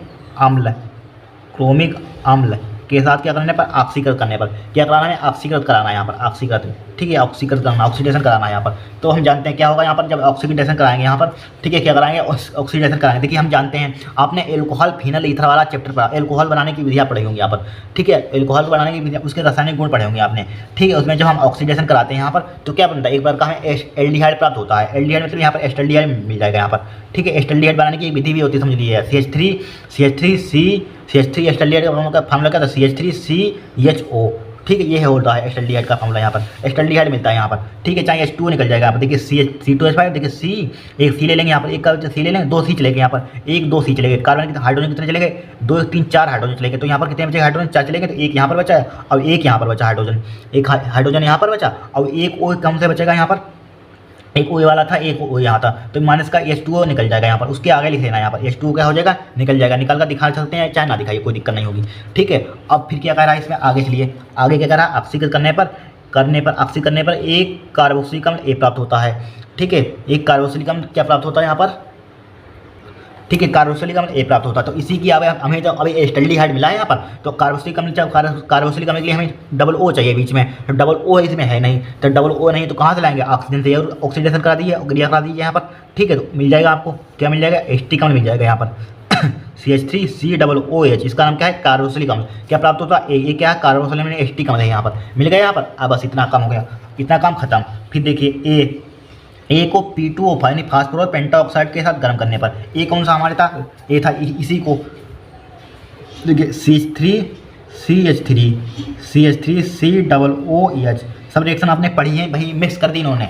ठीक है, जब रासायनिक गुण एस्टिक अम्ल का रासायनिक गुण एथिल एल्कोहल के पढ़ेंगे, एस्टल्डिहाइड का पढ़ेंगे, सब आपको पढ़ लेंगे सब। ठीक है, तो आपको हो जाएगा कम, सब आपको नॉलेज हो जाएगा, कोई नहीं आ जाएगी रिएक्शन, आप तुरंत कर देंगे यहाँ पर। ठीक है, तो यहाँ पर P2O5 के साथ गर्म करने पर, P2O5 के साथ क्या कर दीजिए, गर्म कर दीजिए एस्टिक अम्ल को, क्या कर दीजिए, एस्टिक अम्ल को फास्फोरस पेंटाऑक्साइड के साथ क्या करने पर, गर्म करने, P2O5 यानी फास्फोरस पेंटाऑक्साइड के साथ। ठीक है, हीट करने पर यहाँ पर क्या प्राप्त होता है, इसमें देखिए, इसमें प्राप्त होता है, तो इस अम्ल का एनहाइड्राइड C प्राप्त होता है, एनहाइड्राइड C प्राप्त होता है। जाहिर सी बात है, एस्टिक अम्ल से चूंकि हम करा रहे हैं क्रिया, तो एस्टिक एनहाइड्राइड प्राप्त होगा। डायरेक्टली अगर फार्मूला मालूम है तो आप तुरंत तुक्का मार सकते हैं, चूंकि मार सकते हैं, फार्मूला मालूम है, चूंकि हम जाहिर सी बात है। देखिए इसमें ए को P2O5 के साथ गर्म करने पर, ये क्या है हमारे पास, एस्टिक अम्ल है यहाँ पर। और यहाँ पर क्या प्राप्त होता है, इन्होंने कहे भी दिया, इस पर अम्ल का एनहाइड्राइड C प्राप्त होता है, तो एस्टिक अम्ल से प्राप्त हो तो क्या हो जाएगा, एस्टिक एनहाइड्राइड हो जाएगा यहाँ पर। ठीक है, एस्टिक एनहाइड्राइड हो जाएगा, तो एस्टिक एनहाइड्राइड हो जाए तो इसके एस्टिक एनहाइड्राइड का फॉर्मूला क्या होता है, मालूम होगा। एस्टिक एनहाइड्राइड का फॉर्मूला वैसे ए होता है, CH3 होता है, और क्या होता है हमारे पास, CH3COO होता है, CH3COO होता है, CH3COO, ये तो होता है CH3COO। फिर क्या होता है यहाँ पर, COO, फिर क्या होता है CO, फिर होता है CO, CH3, यही तो होता है एस्टिक एनहाइड्राइड का फॉर्मूला, CH3COO CO CH3। अब देखिए यहाँ पर, अब CH3 दो कहाँ से, इसमें तो एक ही था, CH3 एक ही था, तो यहाँ पर दो लगा लीजिए आप, चाहे दो लगा दीजिए CH3 बैलेंस करने के लिए, दो लगा दिया CH3। देखिए दो हैं CH3, तो दो एक बार यहाँ पर अप्लाई कर दिया, एक बार यहाँ पर प्रयोग कर दिया। अब देखिए यहाँ पर कितने हैं ऑक्सीजन, कितने हैं, दो, एक, दो, दो दूनी चार ऑक्सीजन है, चार ऑक्सीजन है इसमें, एक दो एक, तीन ही ऑक्सीजन हुए यहाँ पर, क्या हुए ऑक्सीजन अभी तीन हुए हैं यहाँ पर, तो तीन, तो एक जल निकाल दीजिए यहाँ पर, जल निकाल दीजिए, प्लस का H2O जल निकल जाएगा यहाँ पर, H2O निकल जाएगा, जल निकल जाएगा यहाँ पर, जल निकल गया यहाँ पर, निकल गया जल निकल गया। देखिए चार ऑक्सीजन हो गए, एक दो तीन, चार ऑक्सीजन हो गए यहाँ पर। हाइड्रोजन देखिए कितने हैं, तीन, तो CH3 तो हो गया यहाँ पर, CH3 का यूज हो गया, CH3 के दोनों। अब इसमें मल्टीप्लाई कीजिए, दो हाइड्रोजन हो गए यहाँ पर, क्या हो गया, दो हाइड्रोजन यूज हो गया, हमारे पास बैलेंस है इक्वेशन। अब देखिए फिर हमें क्या करना है यहाँ पर, अभी हमें प्राप्त किया एस्टिक एनहाइड्राइड प्राप्त होता है, प्राप्त कर दिया हमने। ठीक है, अब देखिए इतना तो काम हो गया, एस्टिक एनहाइड्राइड C, ये क्या मिल गया हमें, C मिल गया यहाँ पर, C मिल गया। एस्टिक एनहाइड्राइड का फॉर्मूला है, लिख लेना, एस्टिक एनहाइड्राइड का फॉर्मूला है, किसका है, CH3COO CO एस्टिक एनहाइड्राइड। फिर देखिए आगे क्या कर रहा है, ठीक है, फिर देखिए सी तो इस एनहाइड्राइड का जल अपघटन कराने पर, पुनः अम्ल ए प्राप्त होता है, इसी एस्टिक एनहाइड्राइड का क्या करने पर, जल अपघटन करने पर, इसी में करा दे, आगे लिख कर करा दीजिए, चाहे आप इसी में करा देना यहाँ पर लिखना। अब देखिए चाहे इसी की क्रिया आगे तीर बना दें, चाहे इस टाइप इधर लिख लीजिए यहाँ पर, क्या एस्टिक एनहाइड्राइड है यहाँ पर, CH3COO, आप उसी में आगे टी लगा देना आगे, ठीक, उसी में CH3COO CH3, इसको पूरा कर लेते हैं, इसको क्यों छोड़े इसको। ठीक है, इसका क्या कराने पर, जल अपघटन कराने पर, जल अपघटन करा दिए HOH, क्या करा दिए, जल अपघटन करा दिया यहाँ पर, किसकी, अम्लीय माध्यम में करा दीजिए यहाँ पर H+ में, तो क्या प्राप्त होगा, हम जानते हैं यहाँ पर। देखिए CH3COO, देखिए CH3COO लिखा, CH3COO लिखा, CH3COO, अब एक H ले लीजिए, इसमें CH3COO H हो जाएगा यहाँ पर, तो क्या बन जाएगा हमारे पास, एस्टिक अम्ल बन जाएगा यहाँ पर। ठीक है, क्या बन जाएगा, एस्टिक अम्ल बन जाएगा, इतना ही लिखिए। ठीक है, जल अपघटन कराने पर पुनः ए प्राप्त होता है, पुनः क्या ए प्राप्त होता है। देखिए इसमें एस्टिक अम्ल तो प्राप्त होगा यहाँ पर, एस्टिक अम्ल देखिए यही प्राप्त हुआ, एस्टिक अम्ल प्राप्त होता है यहाँ पर। ठीक है, एस्टिक अम्ल प्राप्त होता है, इसका जल अपघटन कराएंगे तो एस्टिक अम्ल, इतना ही लिखिए, आगे मत लिखिए कुछ। ठीक है, CH3COO हो जाएगा यहाँ पर, आगे लिखने की जरूरत नहीं यहाँ पर। ठीक, एस्टिक अम्ल प्राप्त होता है, बस इतना ही लिखिए, एस्टिक अम्ल हमें प्राप्त किया, जो कहा जाए इतना, एस्टिक अम्ल प्राप्त होता है यहाँ पर, बस हो गया काम। अब देखिए हमारे पास क्या है, एस्टिक अम्ल ए लिखा है, एस्टिक अम्ल वही ए जो प्राप्त होता है, ए हो गया यहाँ पर। ठीक है, और क्या प्राप्त हो गया, बी हमारे पास, तो क्या बोला गया इसमें, तो प्राप्त होता है ABC के पहचाने, तो उसमें संबंधित रासायनिक समीकरण लिखिए। तो ए हमारे पास कौन सा आया, ए कौन सा आया हमारे पास, ए नंबर वाला कौन सा आया था, ए एस्टिक अम्ल आया था, ए क्या आया था हमारे पास, एक आया था यानी कि एसिटिक अम्ल आया CH3COOH, इसका नाम क्या है, एसिटिक अम्ल है। क्या है, एसिटिक अम्ल, एसिटिक एसिड आया यहाँ पर। ठीक है, और क्या है, बी क्या आया हमारे पास, बी क्या आया हमारे पास, बी कहाँ निकाला हमने, बी एल्कोहल आया था C2H5OH, बी का आया हमारे पास एल्कोहल C2H5OH, यानी कि एथिल एल्कोहल आया हमारे पास। क्या आया, एथिल एल्कोहल, एथिल एल्कोहल आ गया यहाँ पर, राइट, एथिल एल्कोहल आ गया। सी का क्या आया हमारे पास, सी देखिए, सी क्या मिला हमारे पास, सी देखिए कहाँ मिला, ए मिला, एसिटिक एनहाइड्राइड। ठीक है, सी क्या है हमारे पास, CH3 COOCH3। ठीक है, तो क्या हमारे पास एसिटिक एनहाइड्राइड, इसका फॉर्मूला क्या होता है, acetic anhydride, acetic acetic anhydride.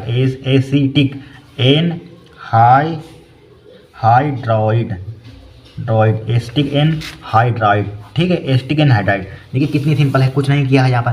कुछ बताइए कि यहाँ पर जो कहा जाए इन क्वेश्चन में क्या होता है, जो कहा जाए वो करना होता है, लेकिन आपको समीकरण की प्रैक्टिस बहुत करनी होगी यहाँ पर। जितनी ज़्यादा लगाएंगे उतनी आपको कोई नया क्वेश्चन बनेगा, चुटकियाँ उड़ा देंगे यहाँ पर। ठीक है, इस टाइप से करते हैं यहाँ पर, हो गया आराम से यहाँ पर। ठीक है, आराम से हो गया यहाँ पर, जो कहा जाए उसको कर लेना। लाइट लिखिए, नेक्स्ट क्लास में यहाँ से स्टार्ट करो, थोड़ा बचा है इसको भी नेक्स्ट क्लास में खत्म कर देंगे यहाँ पर। ठीक है, यहाँ पर बचा ये बचा है क्वेश्चन, ये बचा है, आराम से हो जाएगा, फिर नेक्स्ट तीसरा स्टार्ट करेंगे यहाँ पर। ठीक है, आज के लिए इतना ही।